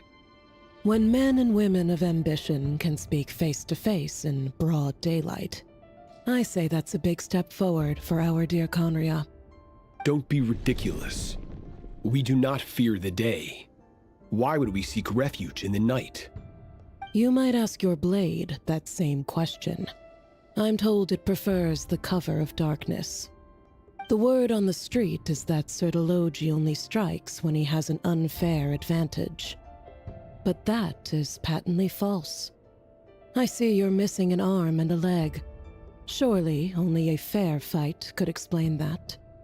If this is your way of offering me replacement limbs, believe me, I'll take them. Oh, we can certainly discuss that. With bioalchemy, anything is possible. Assuming I have your full support in my research. Lunatic. Roptatir, what brings you here? Why, Dainsleif, of course. He invited me. Please, cast aside your apprehensions, Miss Rhindaughter. Whatever the rumors may say, I am but a humble servant of the king, and I can assure you he affords me no greater convenience than he does you. Well, the Universitas Magistrorum won't stop fawning over you, so at least some of the rumors must be true. You're clearly doing well for yourself, so drop the humble servant act. It endears you to no one. You're president of the Universitas Magistrorum, the chief royal mage known as the Wise by royal appointment, and by far the most favored among the 4 pillars of Conria. Vice President Veit doesn't even try to hide his envy when he sees you. My success is the product of hard work and good luck. It's as simple as that. Were the king not such an extremist, I hardly think I would have received a senior post at my age. Of course, no job is without its gripes. Serving a king like ours can be a challenging task, as I'm sure you can imagine. And as for Efterveit, in missing out on the presidency, he's dodged a mountain of stress. Like everything else in life, it comes with pros and cons. You're all here. I apologize for the short notice, but it was an emergency.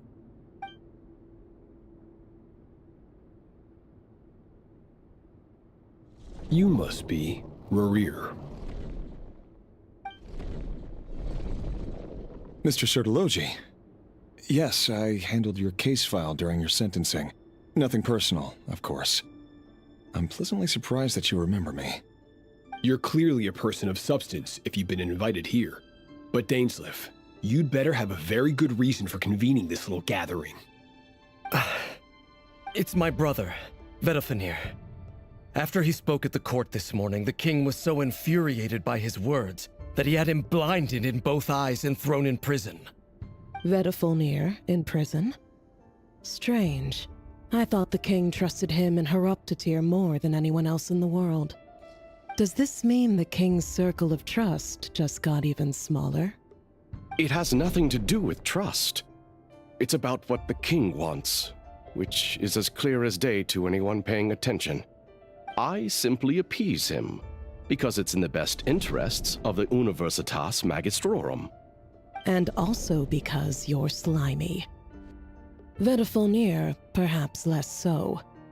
But still, a visionless visionary? It rather inclines me to think that qualifications are not what get you ahead in Conria. Do you honestly think this is an important discussion to be having right now? Dane, what are you planning to do? Rescue Vedofenir, I assume. Correct. It will mean storming the palace by force. Tonight. I need all of you on my side. That's far too dangerous. And don't forget, Dainsleif, you're captain of the Royal Guard. You swore an oath to the throne. You've been planning this for a while, haven't you? I have no desire to commit treason. But whatever critique the king may have of Vedofenir, disfiguring your most loyal subject for putting the best interests of his court and nation first, this is not the conduct of a wise ruler. My blade will force the king to see the error of his ways. So, Vedofenir's prophecy enraged the king. I'm sure it wasn't what he wanted to hear, but if he won't take counsel even from the visionary, that is deeply troubling news. The extent of His Majesty's madness is now all too clear. The question is, how does a man like me get out of this situation unscathed? You have noble ambitions, Dane, but I'm afraid they don't do much for a guy like me. I'm not interested in saving the world. All I want is a letter of pardon. A letter of pardon? For whom? Thelindis? The chances of the Vinster King issuing a pardon for anyone connected to the Crimson Moon seem vanishingly slim.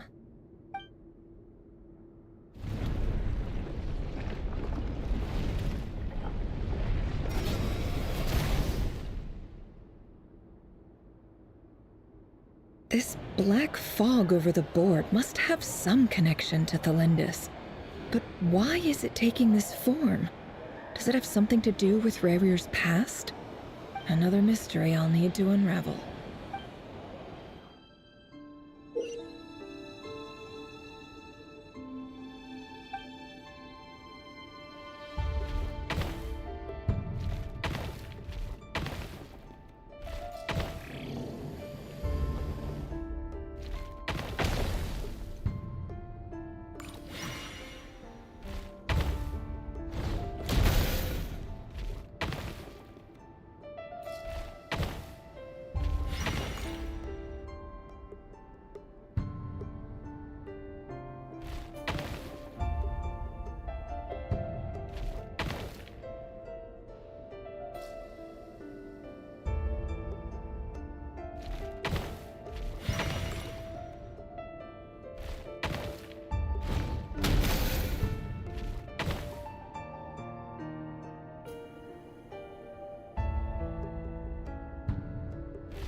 Author Thalindis.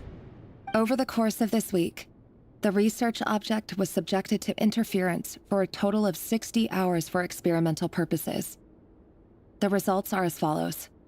Research dating back to the Crimson Moon dynasty has established 2 points regarding moon marrow.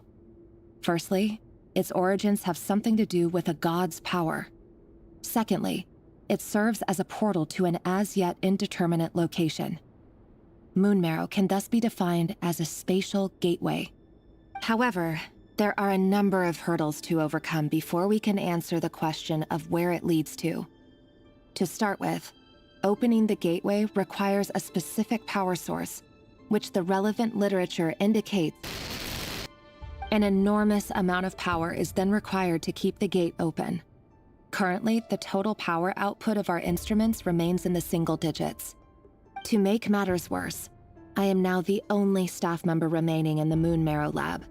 The Universitas Magistrorum recently decided to move most of its personnel into abyssal energy research, which has stymied all Crimson Moon-related projects.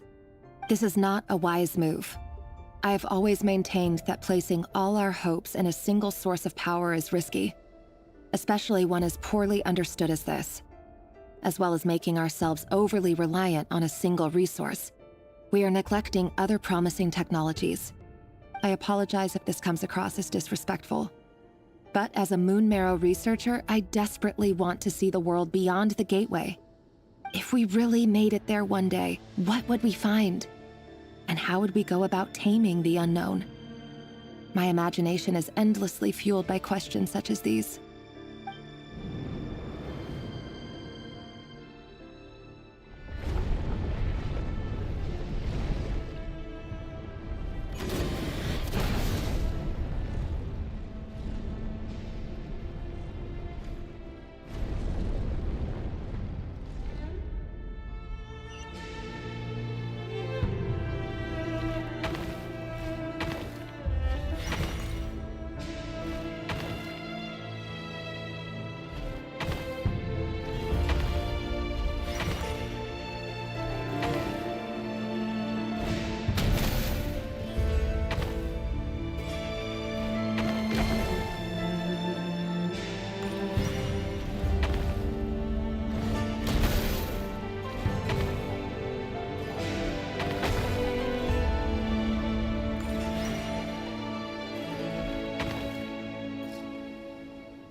This is for you.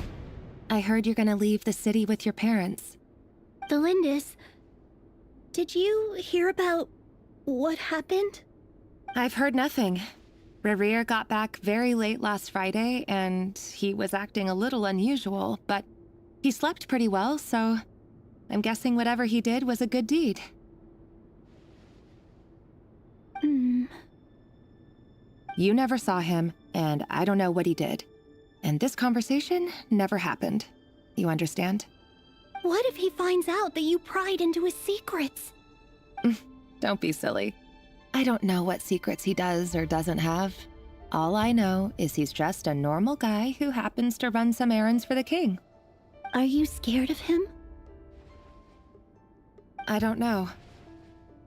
The Rerir I know doesn't match the person you all describe. Logically, I should be scared of him. And yet, I don't want to lose him. But enough about that. You should get going, and be careful with the package I gave you. Keep it secret. Keep it safe. What's in it? A piece of the moon. All you need to know is that as long as you keep it safe, then in the future, everyone will be able to see a red moon. A red moon? You mean our moon? That's right. Our moon. Promise me you'll look after it. I promise, the Lindis. The Crimson Moon bloodline will never die out. Its light, the color of blood, will become like a fire that flows in our veins, no matter how long it takes.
Hurry, everyone, and stick to the plan.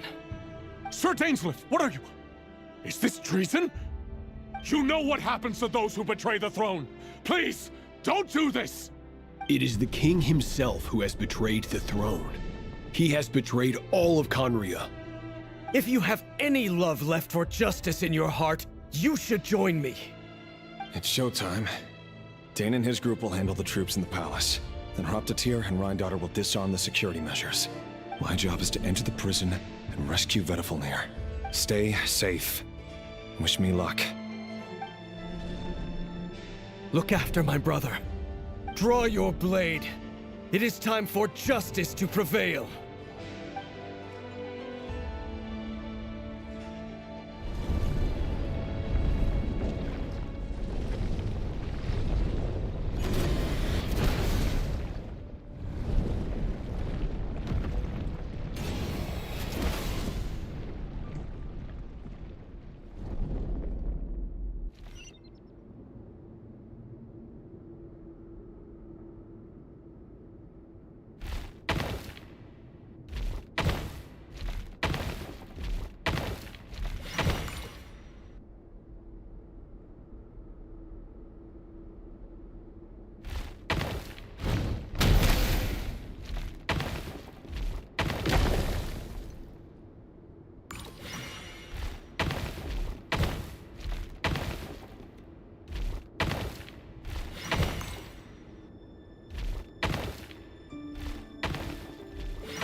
This place is filthy. And the smell is abominable. Clearly, the king doesn't allow his prisoners a single shred of dignity. This is dire. Found you. Hello, Mr. Vedifalnir. It's you. Surprised? Oh, wait. I guess surprise isn't an emotion that prophets feel very often. I certainly felt some surprise in the moment when I was blinded. Surprise at the king's sheer ignorance. Surprise at just how unfairly this world responds to words of earnest remonstration. I'm curious. What did you prophesize this time? It wasn't a prophecy. It was a word of warning. Someone had to say it. The king has forsaken all reason in pursuit of his obsessions. I simply told him that if he continues on this path, Conria will surely fall. But he didn't listen. Worse still, he stabbed you in both eyes and locked you away. Dane asked for my help. The court is in complete chaos now, but I'm sure you predicted that. Everything is transpiring as I foresaw, yet I am powerless to change it. Fate is an immutable force. I can but lament as the inevitable unfolds. I do wonder whether giving a man the power to see the future does nothing more for him than slowly crush his spirit. Forgive my curtness, Vedifalnir, but the king did not suddenly turn on you today. His suspicions have been brewing for a long time. You can't have wisdom beyond the reach of your fellow man without attracting his fear and suspicion. There are things the king does not want to see. So, he doesn't want you having visions of them either. He blinded you because he thought this would make the visions stop. He wasn't entirely wrong. I did indeed lose my power to see the future. Right up until... Until what? Just now. I believe I saw something new. Well, tonight could go a lot of different ways. 5 of us banded together to storm the palace, also we could rescue you. This will go down as the most tumultuous day in Conrian history. I sense hatred in you, but also hope. A desperate hope that with the tyrant deposed, that will be the end of the story. But this is not the end. It is the beginning of a new chapter in a whole new story. There are many men of honor and courage in this world, Rerir. But you are not one of them. You're not here for justice, are you? You're here for yourself. Is that a dagger? Interesting. Why not the polearm? It was always your weapon of choice. With your abilities, I don't doubt that you were able to recover some of your sight. But I also doubt that you want to make an enemy of me right now. Of course not. We're on the same side, aren't we? We could be. But I need you to be honest with me, Vedafilnir. At this point, you're my only hope for the future. You mean your future? With your beloved, Felindis? Yes. And I know there are bigger things at stake here. A dynasty, a nation, maybe the entire world. But forgive me, I care first and foremost about myself. I can't abandon the one I love to save myself. I just can't do it. But you see a broader picture of the future than I. You see the solutions to the biggest problems of our age. So tell me, what is my solution? What's the answer? In matters of fate, answers are either right or wrong. What will be and what will not. Maybe you are willing to pay a certain price in the pursuit of happiness, but unfortunately, fate does not negotiate. That is the cruelest thing about fate. It is unmoved by your sacrifices. That can't be true. I know it's your voice that I keep hearing in my head, urging me to see how the world is changing, to seek more power, so I can protect the things I love. You show me disaster, but you won't show me how to avoid it? Why? Why are you doing all this? My voice. In your head.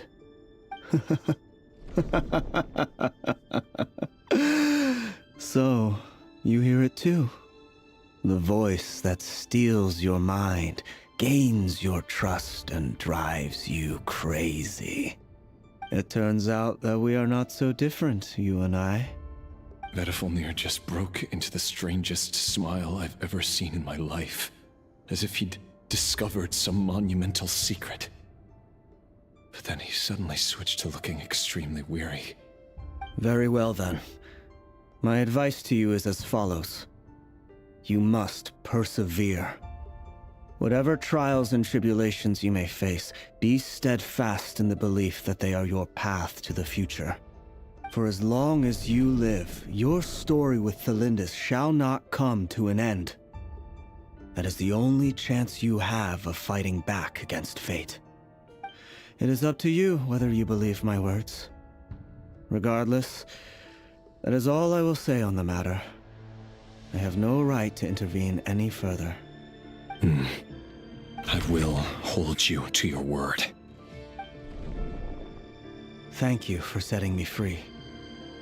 In return, I will tell you one more thing that you cannot afford to ignore. Just then, a strange wave of energy rippled through the city. We had no idea what it could mean. If I were you, I would head to the Universitas Magistrorum. The Universitas? Oh no! I'm sure we'll be seeing each other again very soon, Rerir.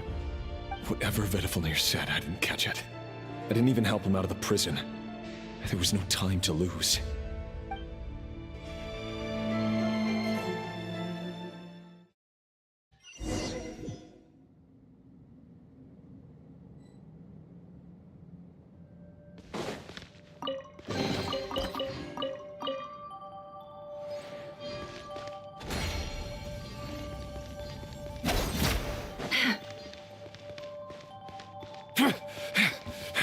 Monsters? Is this Rhindaughter's doing? Or the Universitas Magistrorum? Out of my way!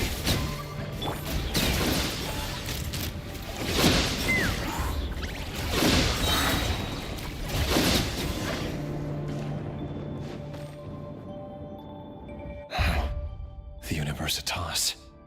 That reminds me of a rumor I once heard. Allegedly, the king installed secret mechanisms in the palace and around the city. No one knows where they are or what kind of power they hold. But if they were ever gonna activate, it would probably be on a night like tonight. Help! Help! Hold on! Don't let them anywhere near you! Save me! I can't! That sounded like an explosion. So, the rumor is true?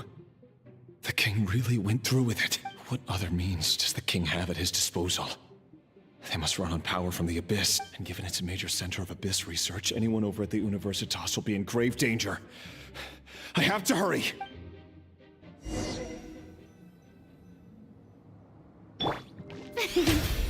I present?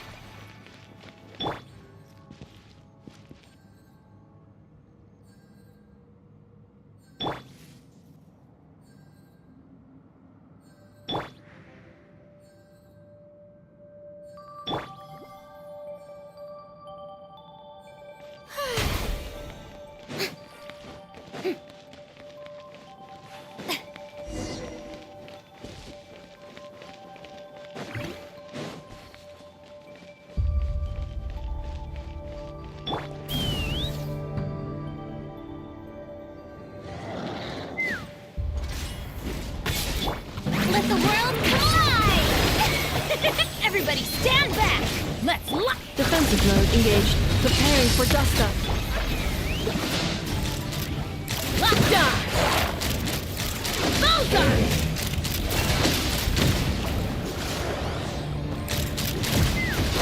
Knock them down.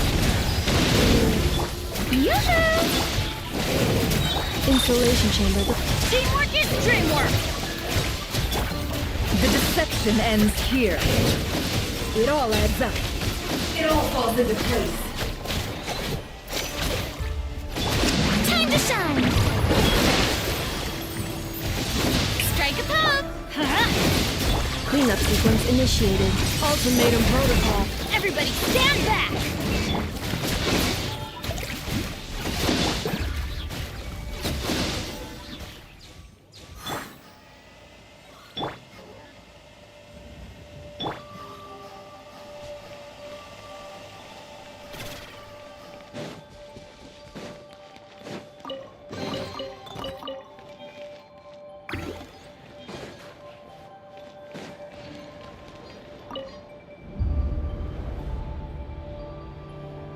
Monsters! At the Universitas Magistrorum? Why now? Oh no! They're coming! It's no use. The table won't hold out much longer. The weapons. Where are the weapons? Of course. All the lab equipment was upgraded after the inspection last week, but the new weapons haven't been allocated yet. I'm done for. Is anyone there? I need help! Ah!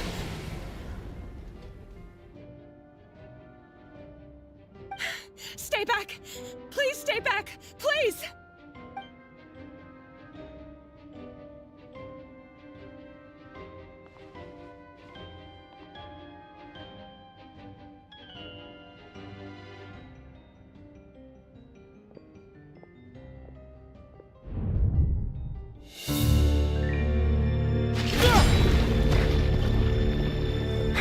What's that?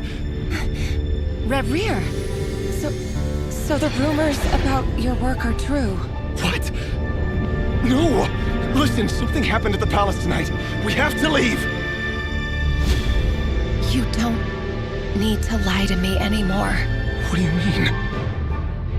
I know why you're worried, and I will respect the decision you've made.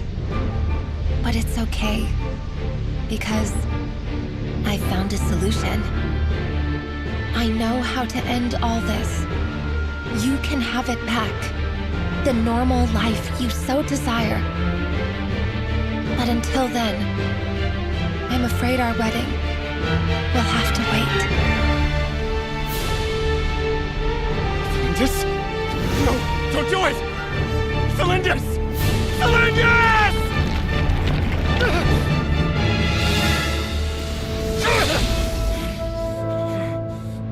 I told you, Rarier.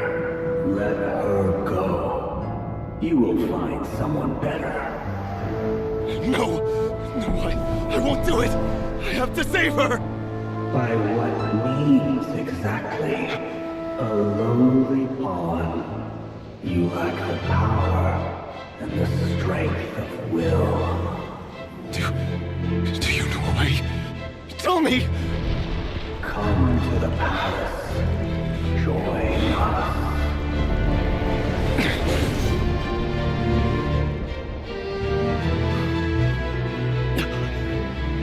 Rarier, thank goodness we... Step forth and take your share. You made it. Not you too.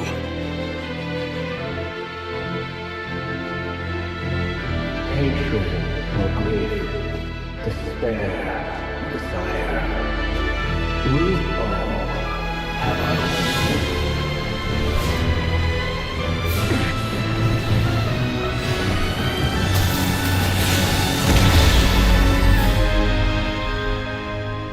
Rarier. Rarier. Celindus? Were you daydreaming?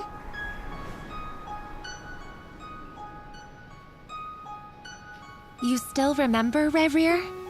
That question you asked me a couple of weeks ago? Oh. You mean the proposal? Yeah. I'm wondering, where do you think would be a good place to discuss it? Maybe in the garden? Or were you thinking a fancy restaurant? It's your choice.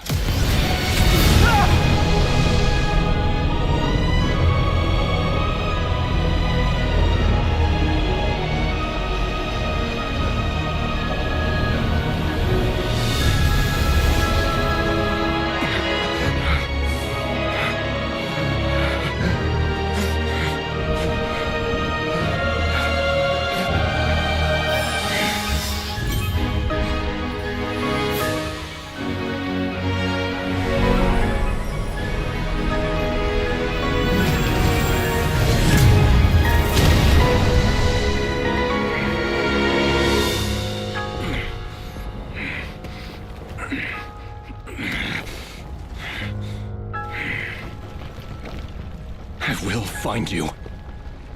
And then, you can give me your answer.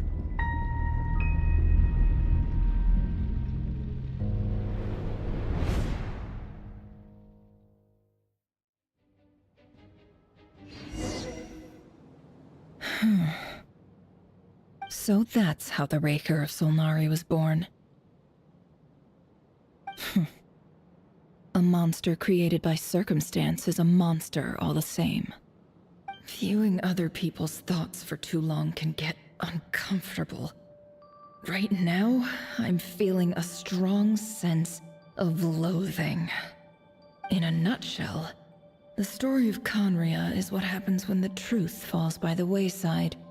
Everyone tells little white lies, and before long, you have a huge pack of lies that destroys everything. Whew. Time to get back.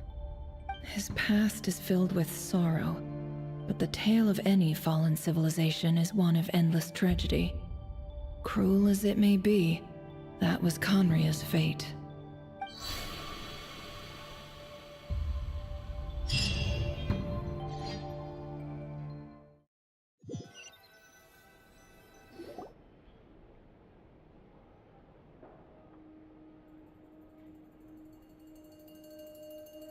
Everyone, I'm back. Can I get a standing ovation? Never! How are you holding up? Feeling okay? She's fine. Boss is a pro. Yes, I'm fine. You will have seen the events of Rerir's life through my thoughts. It's now clear that he is just a regular nobody, driven by personal tragedy, as he said himself. I mostly agree. There's only so much we can know about him from his memories alone, but they did give us a clear glimpse into his life in Conria. However, I would not consider Rerir to be a nobody. He was deeply involved in the events of that era. Yet, when the catastrophe of a generation strikes, nobody is safe. Sounds to me like you're speaking in riddles again. Is this you urging me not to abandon the people of Nodcry in their hour of need? That's not what I meant. Although I do hope you choose to remain a part of the plan.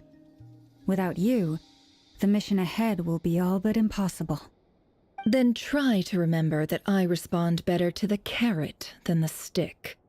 And I don't appreciate being bossed around. Now, as for you, Missy, you were excellent. You stuck to the rules of the ceremony and kept your mouth shut the entire time. Bravo. Cool! So, can you fill me in on the deets now? Most of what I saw went right over my head. Patience. You'll hear the whole story, don't you worry. But let's meet up with the others first. It will save me narrating it twice. Yehoda? Yes, boss! Let me get that door for ya. That's more like it. For a moment there, I was worried you'd forgotten about the first clause of your employment contract. Forgive my curiosity, but what does the first clause say? It says I gotta do the annoying stuff that boss is too lazy to do for herself. Like opening the door, pouring the tea, yada yada. Is that right? If something is in the contract, it's because she willingly agreed to it. Rest assured that the Curatorium abides by the very strictest of labor policies. You don't seriously think I'm cruel enough to treat her like my slave? In any case, I've hardly shied away from my share of the work today. Hope I don't catch Flintz and Varka lounging about in their chairs, enjoying a leisurely cup of tea. There's nothing I dislike more than other people enjoying themselves while I'm hard at work.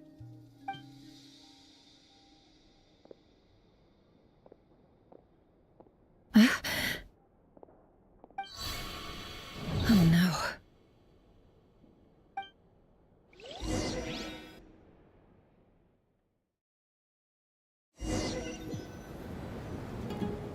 Sorry to disturb you, but we seem to have run into some trouble. Evidently so. Don't worry, I'm not about to leave you to fend for yourselves. I'm not that kind of boss. And it would go against the Curatorium's labor policy. I'm sorry? What did you hear me say? I wasn't talking about labor policy. Wait. How long have I been standing here? Not long. You just appeared by the door a moment ago.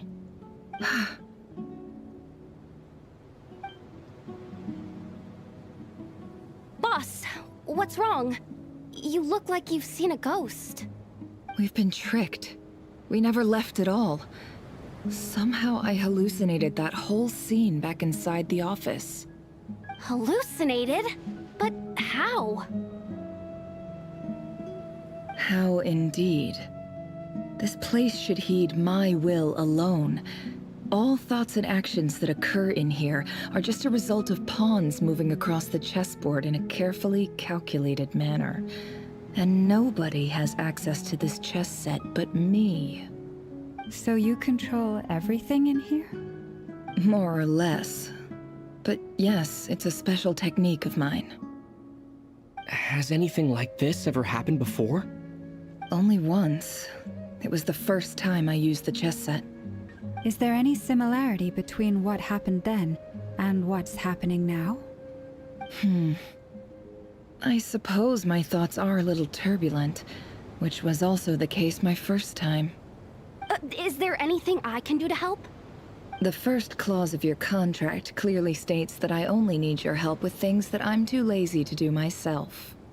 Meaning, you're not feeling lazy right now? Meaning, this is not something Yehoda can help with. The chess set is a personal treasure that I alone understand. I must be the one to find our way out of here. Boss, it's fine. Really. Let me do something useful. Oh, listen to you. Whatever would I do without you, Yehoda? What? Really? Yes, really. Where would I ever find another employee as obedient and servile as you? God forbid anything ever happens to you. Oh, okay.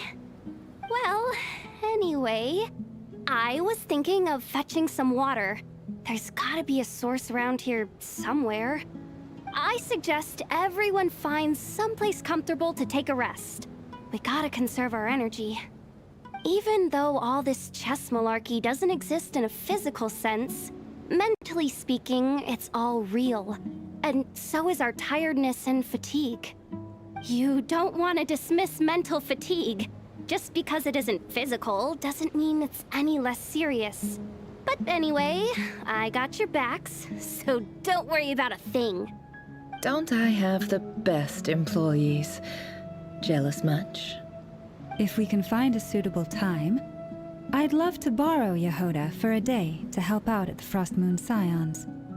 Would you be amenable to that, Boss Nefer? Oh, Lauma. Have I ever told you just how pretty you are? Beauty runs from the tips of your antlers to the depths of your imagination. Time to rally, everyone. Follow me. As we continue our journey, the same rules will apply. That means stay focused and no talking no matter what we encounter. And don't disturb the chess pieces. You have my word that I will get us all out of here.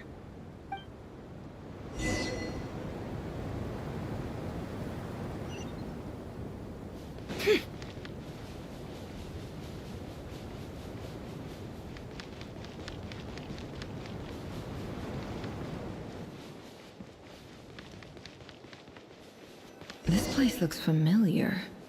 That's not a good sign. There's someone up ahead.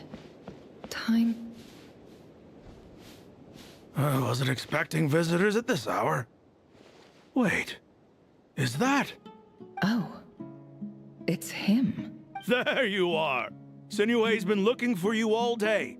I think he has some news for you. Oh yeah? What were you doing just now, Uncle Retinue? Hiding away some more loose change? I know I saw some Mora. What do you mean loose change? Oh, come on, I'm too old for this. Just pretend you saw nothing.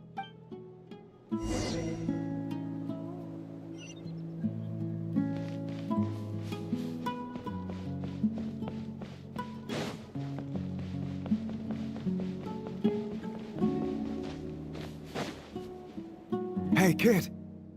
Mind telling me what Sinuhe's been up to recently? I'm trying to get in his good books and I need a way in. Get in his good books?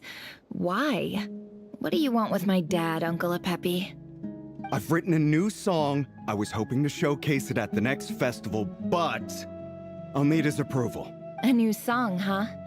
I'd love to stay and listen, but unfortunately, Uncle Retinue says my dad's looking for me. Well, there's plenty of time and I'm not going anywhere. See that pile of stones? I'll be sitting there warming up my vocal cords. Come find me when you're done. Pile of stones. Got it.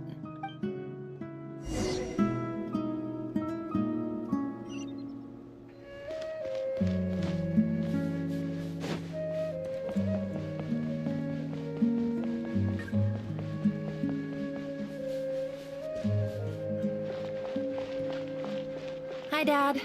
Uncle Retinue said you were looking for me. Ah, there's my little princess. If you'd gotten back just a little sooner, you could have shared the spoils of war with me. Spoils of war? Who were you fighting against, Dad? It was just a figure of speech. The aftermath of a sandstorm is no time to be waging war. I was talking about our war against thirst. I went out to fix our water supply problem, and now I'm back. Which means... We have a well again. That's right. I found a new one and brought back as much water as I could carry. It should last us for a good while. If it wasn't for these blasted sandstorms, our wells wouldn't be caving in. You wouldn't be spending all your time out searching for new water sources. As the chief of our tribe, I'm supposed to be leading us out of hardship and poverty. Onto better things. You know how prosperous our ancestors were. I've told you all the stories. And look at us now. Squeezed into these hovels. No one would choose this, if it wasn't for the endless wars over the years. But things are looking up. I started working with some folks from the academia a few months back. They gave me some contacts in return for my assistance in the desert. So you're the academia's helper now? Special ambassador, they call it. Think of it as a partnership. It's nothing bad, okay? We've been isolated here in the desert for too long. Seeking opportunities elsewhere is the best thing for us, and the fastest way to progress. So, do you get anything good out of being a special ambassador? Of course. My luck's improving all the time. One day, I swear I'm gonna lead us out of this place. We'll find somewhere new. Somewhere better.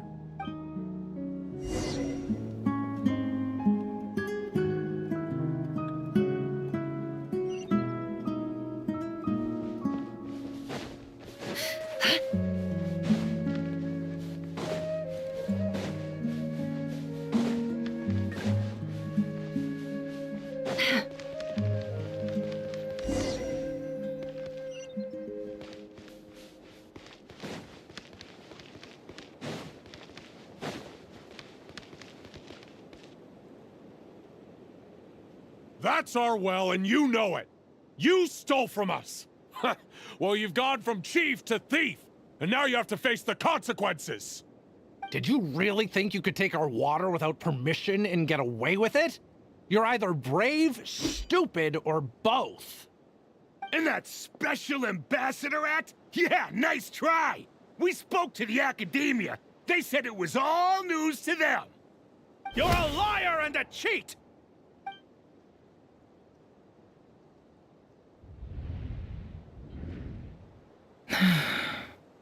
I heard Yehuda gasp, but I don't blame her. Most people are terrified by the sight of blood. Corpses strewn across the ground. The wounds are clearly from scimitars and daggers. The desert dwellers' weapons of choice. There's a handwritten note on the ground. Let's see what it says. Halil, this is Sinuhe, chief of the Shimti tribe. Surely you remember me. I was the one who helped you and your colleagues avoid the quicksand in the desert. This is my second time writing to you. I assume my last letter must have gotten lost in the mail, as I didn't receive a reply. I hope this one makes it to you safely. I'm writing to you because I need some help. That sandstorm the other day completely blocked up our well, forcing me to look for another water source in Iab and Unut territory. It was a matter of survival. Praise the gods. The well of the Iab tribe was intact. It was my last resort. I drew what water I could and left, but not without being spotted. I fear they will retaliate. You told me to write to you if I ever needed help. You said you'd be my ally in the academia. I urgently need you to formally recognize my title of Special Ambassador and send some of your people to assist me for a few days. It's the only way I can convince them that this was the academia's decision and prevent them from retaliating. This is an emergency. Please send help as soon as possible. Looks like this letter never got sent. The writer died a grisly death, and the letter was trampled into the ground. It's badly defaced. Some parts are barely legible. What a ridiculous lie the surviving Shimti tell. Their whole village was butchered over a sip of water.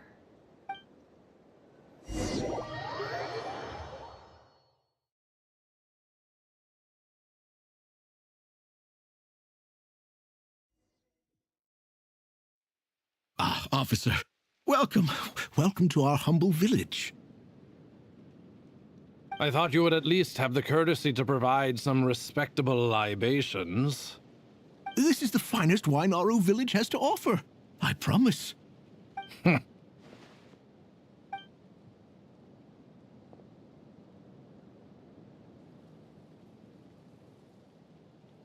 The Academia has agreed to reserve a single space for a candidate from your village. But I remain skeptical of this entire endeavor. I highly doubt anyone in this desert possesses serious academic potential. Please, have faith. If not in us, then in our God. The child we found shows great promise. I beg you, take her away from this place. Give her a chance. Don't let her talent go to waste. I don't recognize her. New arrival? She showed up here a few days ago and we took her in. She's a really bright kid. Please help. I'm begging you. So, where are you from? Nowhere special. Just a sand dune. What about the rest of your family? How many of you are there? Just the one. It's only you? Correct. So, no brothers, no sisters, no mother or father? Any who have slept on a bed of sand, I call my brothers and my sisters. Apart from that, I have no family. All right. Get over here. Sign your name on the form.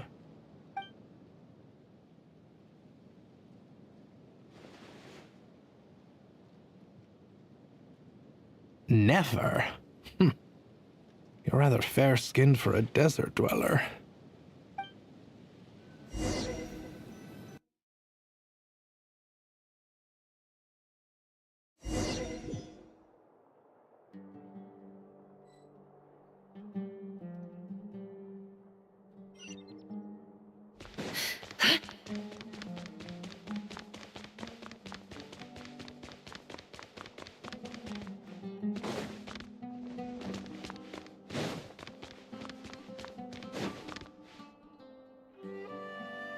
Nefer, this term's assignments have been issued already. Please read through the materials thoroughly, conduct your own additional research, and then write an essay on the topic. Yes, Professor, I'm aware. I just had a couple more questions I wanted to get your perspective on. Oh? Please ask away. Well, I saw the other students' problem sheets, and I couldn't help but notice that my assignment is much easier than theirs. Do you really think I'm a weak student? A weak student? Goodness, no. Quite the opposite. You have a sharp mind, almost too sharp. I think what you're saying is, a weak student wouldn't have noticed the discrepancy. And if they did, they certainly wouldn't complain about the lighter workload. You see, sharp as they come. You see things the way they are, and I'm sure you know why they're like that. Because of where I come from. Because I'm different. I'm sorry, Nefer. I don't like it any more than you do. It's just... Anyway, you said you had a couple of questions. What's the other one? I wanted to check. If someone sent me a letter to the Academia, where do I go to collect it? Ah, your family wrote to you. Well, as long as they put your name on the envelope, someone should hand it right to you. Not exactly. It's not even a recent letter. I was just curious where the mail would end up if no one collects it. The House of Dana, I expect. I know there's a box for unclaimed mail somewhere in there, probably sitting on a shelf. Whatever you're looking for, that'd be the place to start. Okay, got it. Thank you, Professor. Oh, don't mention it. Honestly, I feel like I failed you. I'm supposed to be your teacher, but I haven't taught you anything. Hey, don't say that. You're a great teacher, and you do your best for all your students. But the rules are the rules. You're not allowed to teach students like me. It's not just the Academia either. The whole world bends over backwards for the successful and leaves the losers to suffer and die. Oh, my dear child.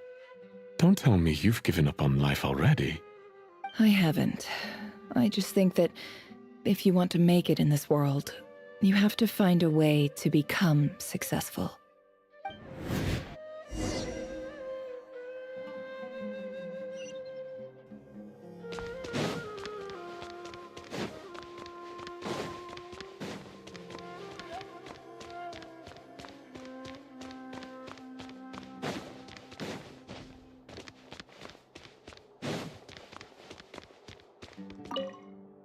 This must be it.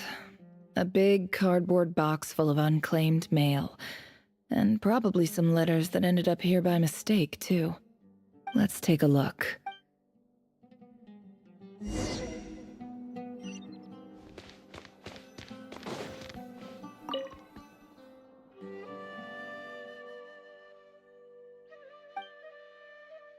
A dilapidation survey from Port Ormos. Looks like it's from a Core of 30 representative. What a strange thought. A bunch of mercs losing sleep over rundown buildings. This one was never even opened. I guess the recipient didn't care what the Core of 30 had to say about anything. Who was it addressed to? I don't recognize the name, but it must have been a Ksharawar professor. This one is addressed to the Immorta Sage. The title is Changes Observed in Satyavada Life Symptoms. Why do all these letters read like full-blown dissertations? Guided by the incense, we became lost somewhere in the forest. All the barriers between levels of consciousness disappeared as our minds soared around in circles, looking for a branch to seek refuge on. In clinical terms, these symptoms fit the description of incense poisoning. The Immorta Darshan strictly prohibits the use of hallucinogenic substances, but I believe there are still people getting away with it. For example, my neighbor who always breaks out into song and dance after using incense. This seems like something the academia would want to know about. Why wasn't it collected? Wait, what's this written on the back? The note says, the sender authored this letter while under the influence of mushrooms. I would send it back, but no return address was provided. Stamped by the Grand Conservator of the House of Dana.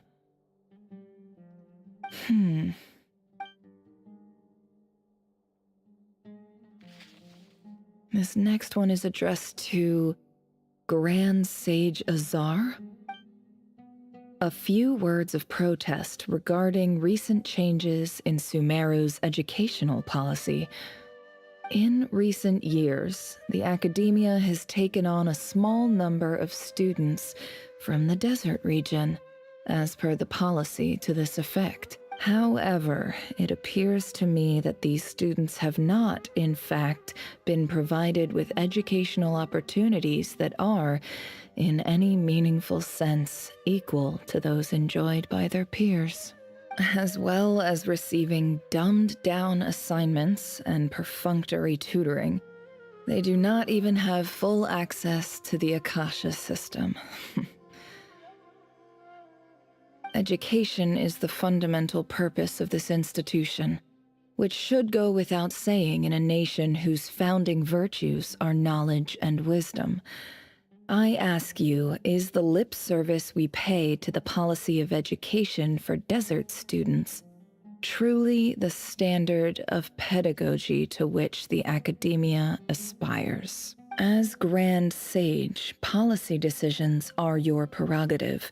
But do not forget your roots. You and I were once students too, as was everyone else in this institution. I do hope you will give some serious attention to this matter. I encourage you to discuss issues like this with myself and others, and listen to some alternative opinions. Great letter. Shame it didn't get to where it needed to go. And the sender is... Huh? Sage Cyrus of Spontamod. I didn't realize anyone else even knew how bad students like me have it in this place. So this is where letters from the Sage of Spontamod end up? Nice one, Grand Sage. Really enlightened leadership. Whatever. This isn't what I came here for. Moving on. I'm not exactly holding out hope that a letter sent from the desert would even make it here. But if it did, where else would it end up if not in this box? I can't believe how much discarded mail there is. Must have been years since someone last went through it all. And this is just one box. The whole house of Dana is boxes on shelves. I don't believe for 1 second that any human being has sat down and read through all the documents in this place. Who has that much free time on their hands? Wait, could this be it?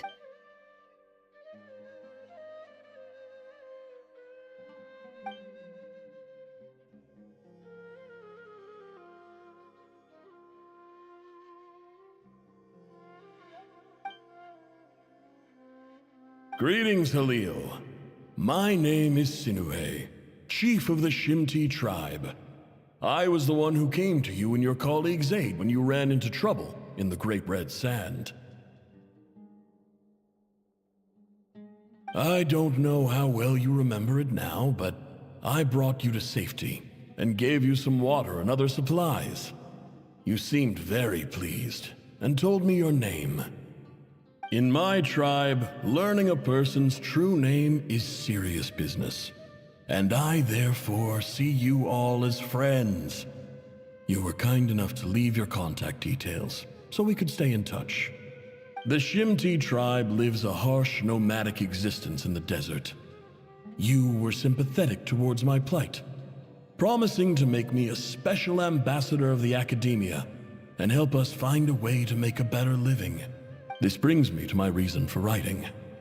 Our tribe has fallen on particularly hard times, and I would like to ask for your assistance. There was a terrible sandstorm a few days ago, which blocked up the well in our land.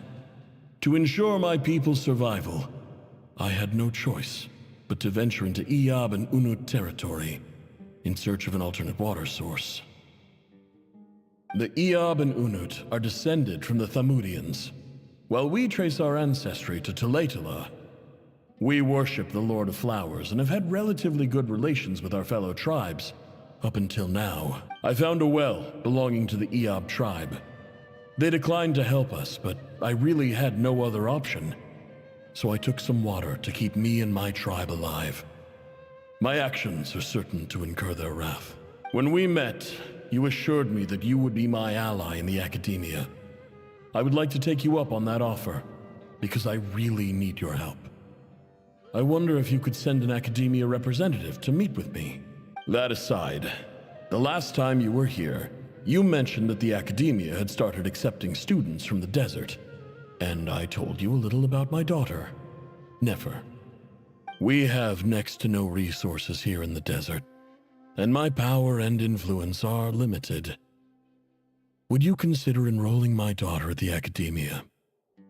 She is a smart girl. I know she won't disappoint you. From the outset, the academia never took you seriously. Those things they promised were just empty words. I doubt they even remember the name Sinuhe. And you were so emphatic that your luck had finally changed for the better. You swore you'd lead us to a better place one day. You spoke with such conviction, like you were the most powerful chief in the whole desert. You liar. You lied about everything. You promised the world and delivered on none of it. And who fell for it? Just me, by the looks of it. Despite your best efforts. Which makes you a pathetic liar. You weren't even any good at it. I think I'll take over from here. Let me show you how it's done.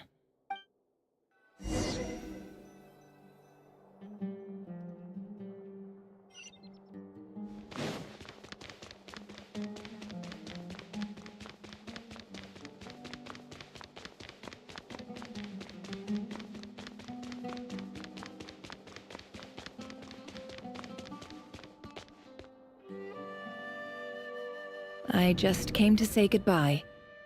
Thanks for everything you've done for me in my time here. Nefer? You packed your bags. Where are you going? I'm quitting. Something's come up in my hometown. Gonna head back and deal with it. Huh? But this was a hard-won opportunity for you. You know that better than I do. It was, but it doesn't matter. I have more important things to deal with and they can't wait. Oh, and I didn't want to overfill my bags, so I left some incense on your desk. What's wrong? I thought you liked incense. Although, I did read somewhere in the House of Dana that it has hallucinogenic effects. Don't use it all at once, alright? Isn't this the stuff you brought from your hometown? You're just letting me have it? But you said it's a rare and valuable commodity. Yeah, about that. I lied. It's not rare at all. There's this bunch of ruins near my hometown that are practically overgrown with this plant. It's not worth much. Keep it, it's fine. But Nefer... Alright, that's all from me. You take care.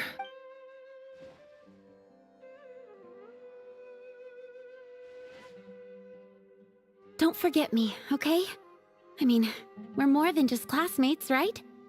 We're friends. Yeah, I'll remember you. I lied again. That incense is worth a fortune, and it's a rare find even in those ruins. And as for remembering her, I have far too much to do when I get back. No time to reminisce. I'll be lucky if I even make it through this alive. But either way, I expect I'll forget you pretty quickly.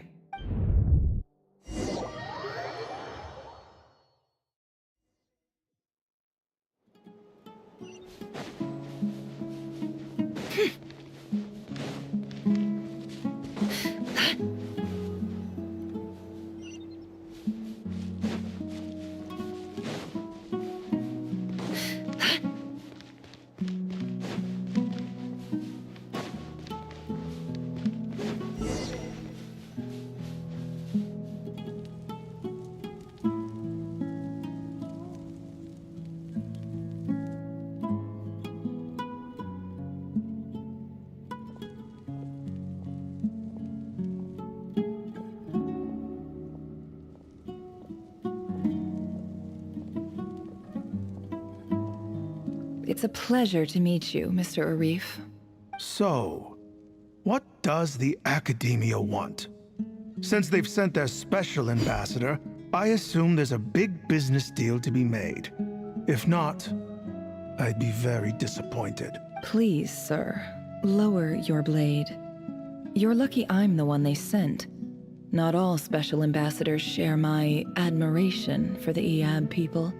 The ever-shifting balance of power in the desert reduced the once great civilizations of this region to rubble and sand. But the story of the Eab has a very different trajectory. Others grew weak, but you grew strong, beginning in obscurity and moving to prosperity. You're the only ones who defied the trend. Huh. So, you do know who you're dealing with? This well is the perfect symbol of your strength, is it not? It used to belong to the Unut, but it looks like you have control over it now. You're not wrong. But I'm sure you didn't come all this way just to flatter us. Of course not. I came to bring you some very good news. Some information that recently came to light, which might just be your ticket to freedom. Records uncovered by the Vahumana Darshan show that a certain well currently under Eab control is built on top of some ancient ruins. These ruins are of great archaeological interest to the Academia. I checked the map carefully on my way over here, and I'm confident that this is the well in question. The Academia is offering 50 million mora in return for excavation rights. 50 million? No, wait. If these ruins are as important as you say, 50 million's a little low, don't you think? Don't get greedy, Eab. We know far more than you think. We know that you seized this well by force. Wasn't that the first step in your rise to power? To drive away the Unut and steal their water supply? So what if it was?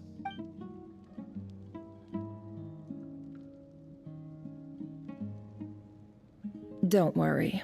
As unscrupulous as it was, it's something we're willing to overlook. The Academia is only interested in dealing with the de facto power holders in the region. I hope I am making myself clear. And I hope your words are the truth. If I find out the Academia is trying to play me, I'll hunt down every one of your people and make you watch as I cut their heads off one by one. I assure you, Chief, that would not be in your long-term interests.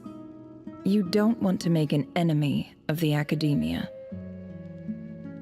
You see how I'm dressed, don't you? I appreciate that you've never been to the rainforest, but surely even you recognize an ambassador's attire when you see it. And what does a barbarian like you have to lose anyway? You really think the Sumeru Academia would bother to come all this way just to lie to you? We have more important things to worry about.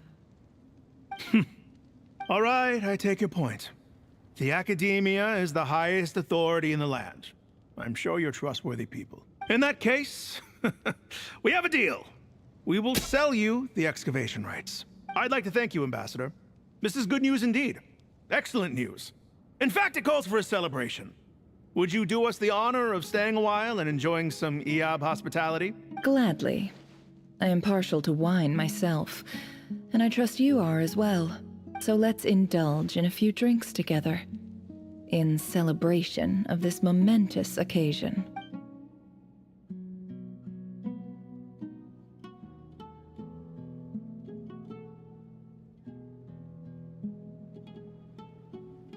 Chief! Chief, it's an emergency! It's the Unut. They've taken the well. What? Well, don't just stand there. Take it back. Yes, Chief. I have every confidence in the Eab's military superiority, and yet... What is it? The Unut's response was alarmingly fast. The day after we reach a deal, they seize the well. This can't be a coincidence. Perhaps there is a traitor in your midst. I don't think so. I am obliged to remind you, Chief, that the Academia will only deal with the de facto power holders. If you cannot regain control over the well, I'm afraid you won't see a single mora of that 50 million. No! Please, Ambassador, just give me some time. I swear the Unut will not get away with this. That well is ours, and so is the mora. Glad to hear it. I will wait here for an update. If there is a traitor, I will find them. In the meantime, make yourself at home. I'll report back as soon as I have an update. Much obliged. Wow. All it took was a few words and I've got him wrapped around my finger. What an amazing feeling. So, in summary, Ambassador, the Academia would rather negotiate with our tribe instead of the Eab, yes? The Eab are ruthless murderers who don't listen to reason. And now they have the gall to interfere in our research projects in the desert region. So let me ask you, Chief, if you were the Academia, what would you do? Kill them all, of course. Precisely. The Academia does not tolerate those who stand in our way. The Eab have held back our academic pursuits for too long, and our patience is wearing thin. At the same time, there is simply no way that the academia can be seen to be intervening in desert affairs. I'm sure you understand where I'm coming from. We have our own rules out here. If the rainforest dwellers raised arms against a desert tribe, it'd start a bloody war. Right. We can't confront them ourselves, but we can support their enemies. The Unut have always had strained relations with the Iab, which makes you our natural allies. Natural allies. Weren't the Iab your allies once? You were quick to send them after us to protect your interests back when we stole that water. And now look at you. You're at each other's throats. Let me be clear. The academia wishes to collaborate with the legally recognized rulers of the desert in this matter. We are asking for excavation rights to that well, and our offer is 50 million mora. Say no more. I believe we have an understanding. Good. Then I suggest you get to work. Get us access to that well, and the mora's yours. You see, Dad? Lying is easy when you know how. People will believe anything.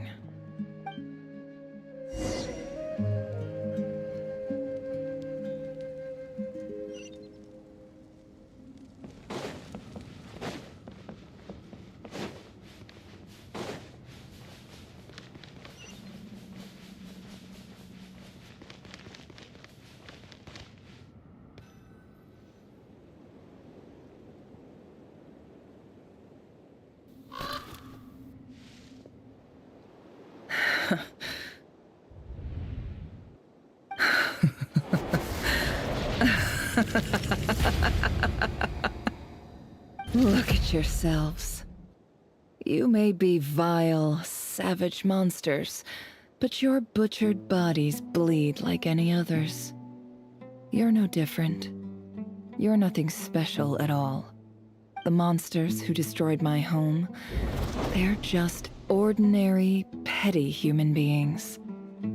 What a joke. I think we're even now. Maybe I've even done the desert a favor. It's a better place without all these people around. Oh, Sinuhe, my gullible fool of a father. Perhaps if you'd been as ruthless as I was today, our tribespeople would still be alive. In this dog-eat-dog world, a chief needs to be tough to survive. But you couldn't do what had to be done. So I did it for you. Nefer, it's okay. All of this is in the past now. I believe I remember you promising to remain silent. Yeah, but even so... Yehoda, is there anything you can do to ease the tension?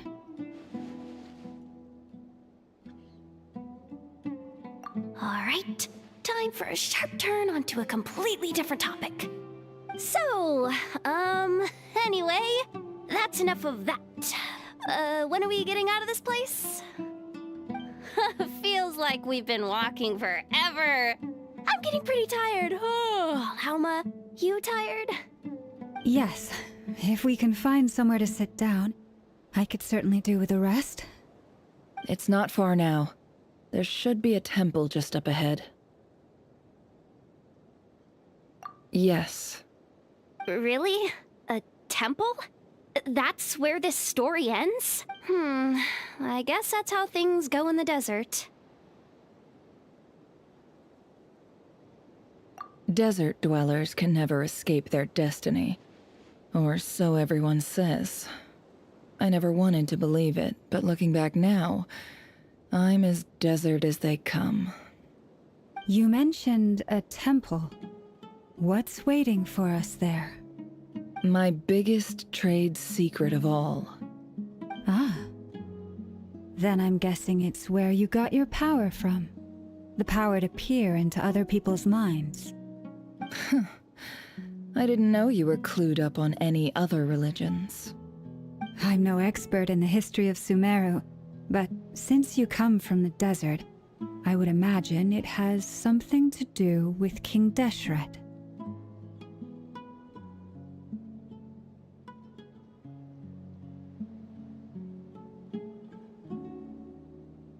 Sounds impressive.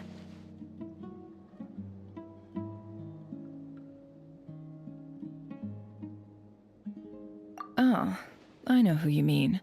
General Mahamatra Sino. The spirit of Hermanubis dwells within him. That's Boss Neff for ya. She knows everything. Sino's hardly a figure of obscurity, but I know about Sethos too. What about him? Is he a big deal or something? Well, he's not a small deal, let's put it that way.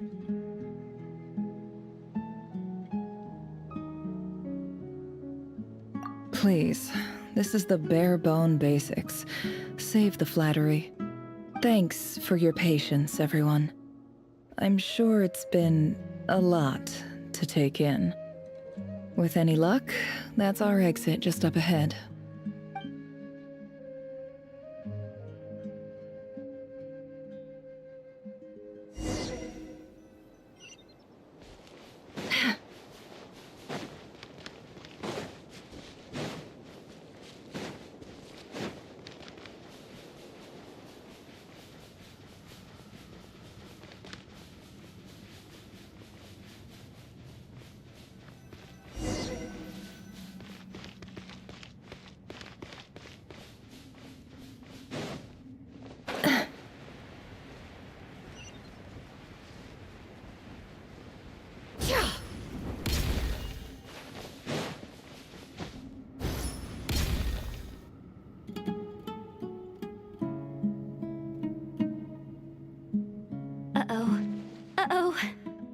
I'm totally out of my depth here.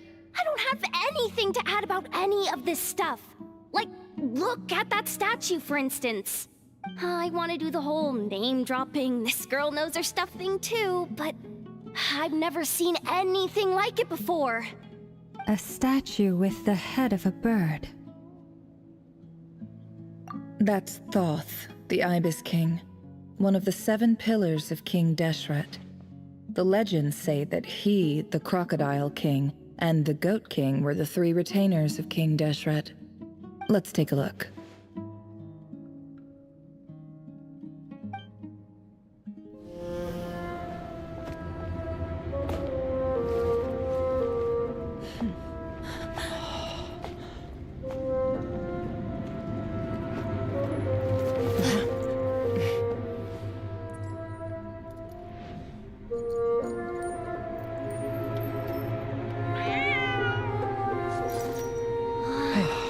It's just Ashru.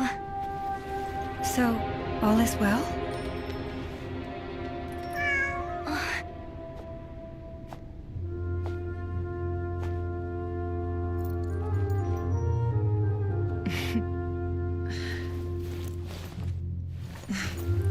Typically speaking, at this point, the world disintegrates.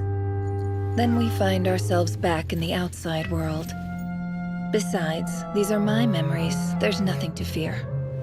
You're sure? Of course. It's almost over.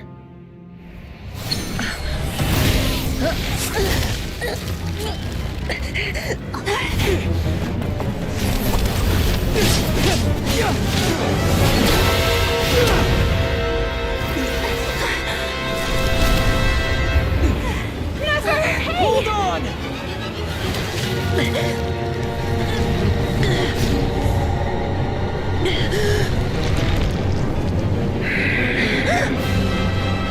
Knowing too much is always a death sentence. Speak for yourself.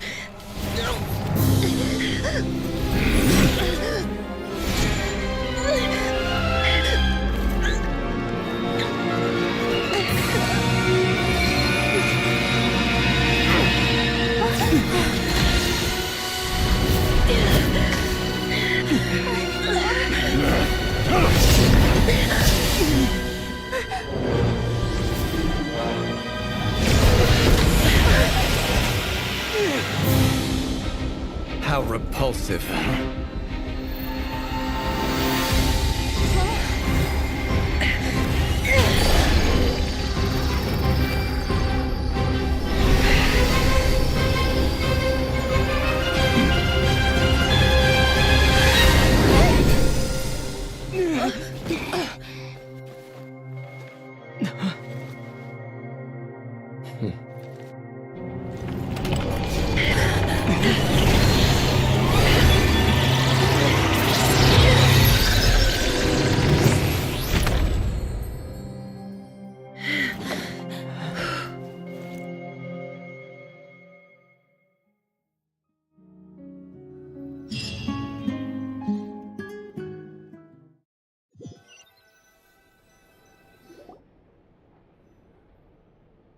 Timed that pretty well, didn't I?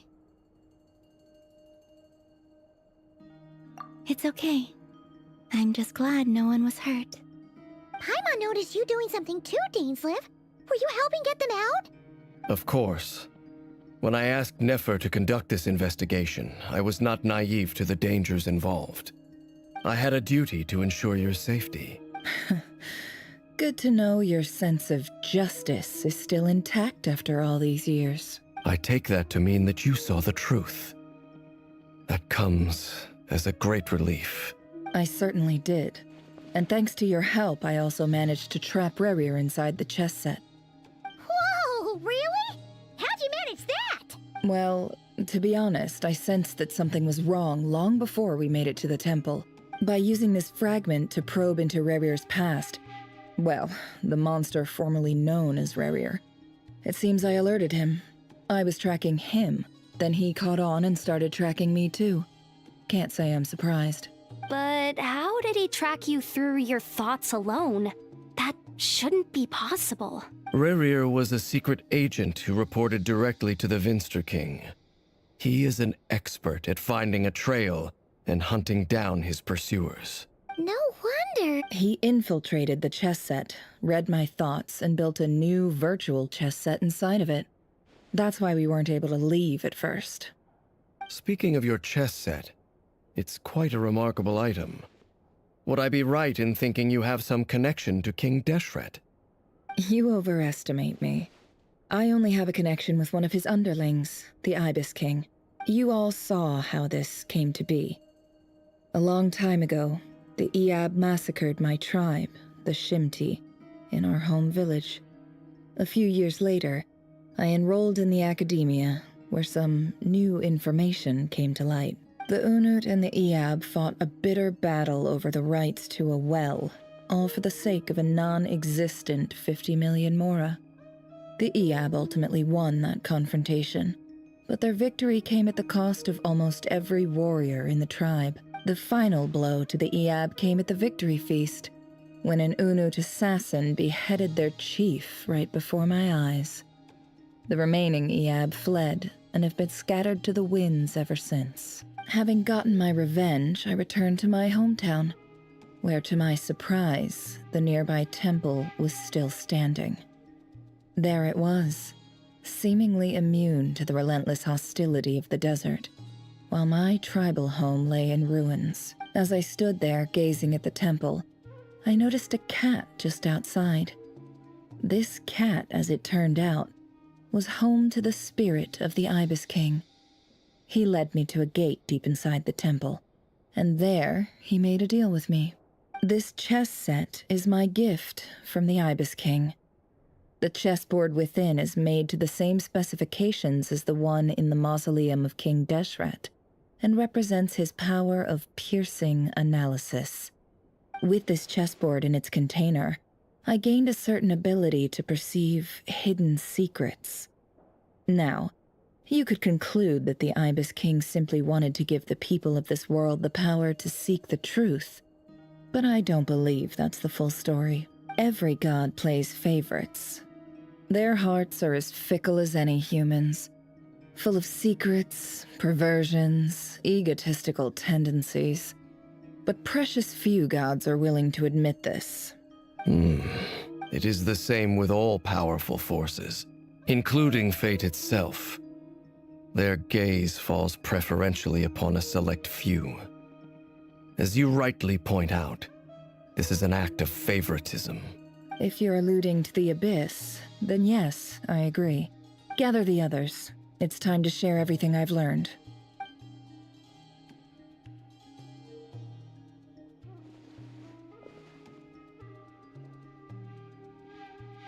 Thank you all for being here. As promised, I did some further investigating into the Raker of Solnari's background. I am pleased to report that the investigation has been most fruitful indeed. The Raker of Solnari, real name Rerir, was once a Conrian subject who served the Vinster King. I will now share the important details of his story. Please save any questions or comments for the end.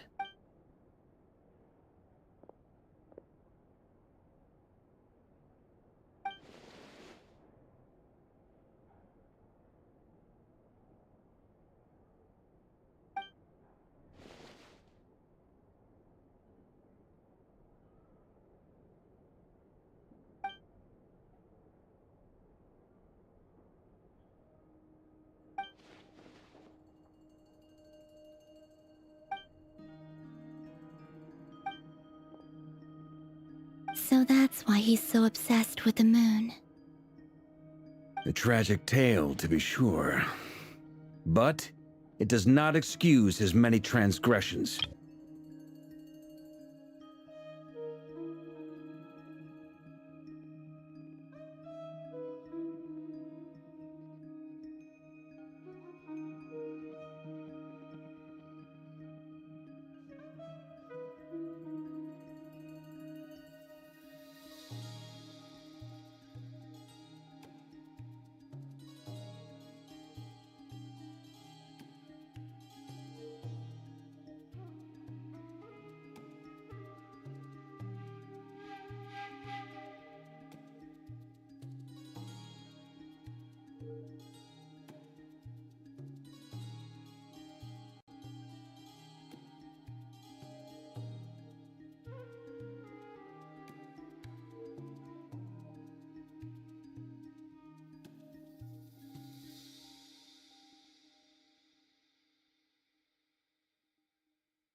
No matter how much Rerir suffered in the past, the fact remains that he is what we know today as the Wild Hunt, wreaking havoc upon innocent lives in Nodcry.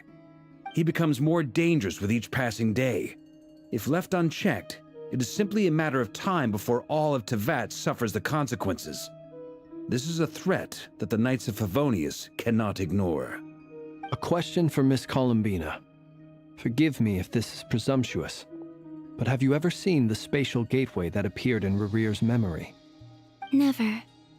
But I have heard stories of something called the Moon Gate, and this seems to fit the description. Miss Lauma, any thoughts on this? In the lore of the Frost Moon Scions, the moon is believed to hold many secrets. Some sources speak of ancient knowledge, others of a gateway to the unknown. The term Moon Gate is one I have heard before. But as is the case with all of our legends, there are no records of any first-hand witnesses. We cannot know whether it truly exists. Then back to Miss Columbina. As a moon goddess yourself, do you have some idea of where the Moon Gate leads to? Not at this stage, sorry. I do hold the power of the Frost Moon, and my strength is recovering well. I can sense that the gate would open at my command, but... But there's more to the power of the Frost Moon than that? Yes. A moon goddess has the right to open the Moon Gate, since it is a path to the moon. But as never mentioned, holding open a spatial gateway takes a huge amount of power. And right now, I need to conserve my energy to fight the Rahier of Solnari. I'm afraid this is one mystery we may have to leave unsolved for now. I agree. Better to save your strength. But if you'll humor me for a moment, I have a bold conjecture of my own regarding the world beyond the gateway. I highly suspect that neither Tholindis nor Rarir made it through unscathed. The evidence pointing to this is the fact that the Rahier of Solnari exists in the form of countless fragments. With the abyssal power he wields, no ordinary foe can touch him, let alone tear him to shreds. And yet, the wild hunt proliferates wherever his scattered fragments lie, drawing hordes of monsters to many different locations across the land. So your theory is that Rarir was physically torn to shreds by some powerful force? Hence, why the wild hunt is a distributed phenomenon, rather than a unified one? Makes sense to me. Explains why the wild hunt is so pervasive, and why he's been trying to piece himself back together. He was whole to begin with, and he wants to be whole again. Without the power of the Abyss on his side, he almost certainly would have perished the moment he was torn apart. But the Abyss, much like a curse, has kept him alive. I could not agree more. The power of the Abyss is most surely a curse. It is a compelling explanation, and one that accords with my present understanding of Abyss creatures. Whether the life form in question is primitive or advanced, if a curse has extended its lifespan unnaturally, it will continue to survive in spite of everything.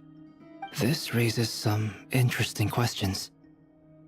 I will run some experiments and see if there is any validity to my suspicions. That being said, regardless of whether my research bears fruit, I would like to thank Miss Nefer for conducting such a thorough investigation. Already, it has greatly enriched my understanding of the entity we face. My pleasure, Mr. Albedo. I too hope that the information I have shared today proves useful as we look to formulate the next stage of our plan. Hey! What is it, Dainsleif? You look really upset! It's just... when I think of the man I once knew as Rarir, I struggle to understand why things had to turn out like this. The two of you used to be friends, didn't you? I don't know if these words will bring any comfort, but my heart goes out to you. Mine too. We can never know all the hows and whys of the way things are. The moon and stars are full of untold secrets and lies, and the skies are host to many more mysteries than these alone. Yet, none of that can begin to compare with the complexity of human life. Those are the first comforting words I've heard in a long time. Thank you, both. Well, I think this is a good place to end today's meeting. I'm sure Nefer needs some time to recover. She's been through an awful lot today. That's very thoughtful of you, Lama. Of course. Sounds good to me. Take some time to rest and digest before we reconvene to nail down a plan.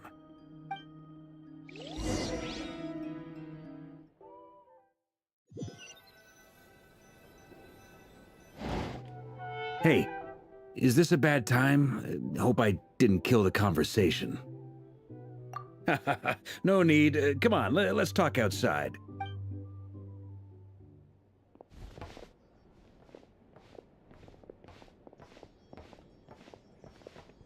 Anyway, Nefer went back to the curatorium to get some rest. But before she left, she shared some things with me that I thought you should be aware of. Firstly, although she managed to trap the Raker of Solnari inside her chess set, there's no guarantee that the power of the Ibis King is any match for one of the 5 sinners. Their powers are beyond our comprehension. It's only a matter of time before he finds a way to break out. We have to come up with a plan and take care of him before that happens. Honestly, Paimon figured that might be the case. So, how long have we got? Well, I asked her that same question. She talked for a long time, but for the most part, it seemed like she was trying to convince me how precious her chess set is. What a long and storied history it has. It felt like some kind of sales pitch, you know? The kind where you end up handing over Mora against your will? Anyway, after all that, she finally answered the question. 2 days, at most. 2 days? Really? Can we even recruit enough help in that time? That remains to be seen. Which brings me to the second issue. Dainsleif is obviously conflicted about this whole thing. But given how little time we have, there's no way we can pull this off without his help. You have some history with him, right? Do you think maybe you could talk to him for us? Great. I appreciate it. All right, on to item 3. So, Albedo, Duran, and I put our heads together and came up with a plan. Can't promise it's gonna work yet, but at least it's a start. We figured we'd bounce the idea off you first. We'll explore it further once everyone's recovered. Oh, Paimon's dying to hear this. All right, so here's what we're thinking.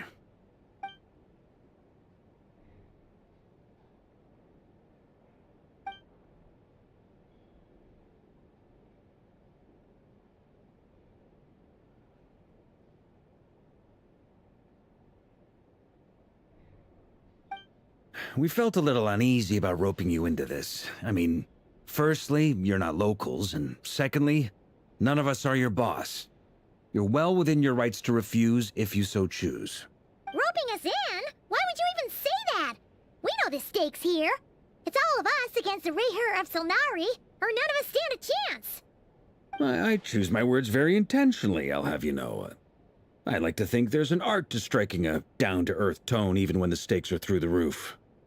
Sir Varka, I have a few thoughts about this plan. I'm all ears. I think we can be more flexible with how the roles are allocated. In my view, the most sensible lineup would be like this.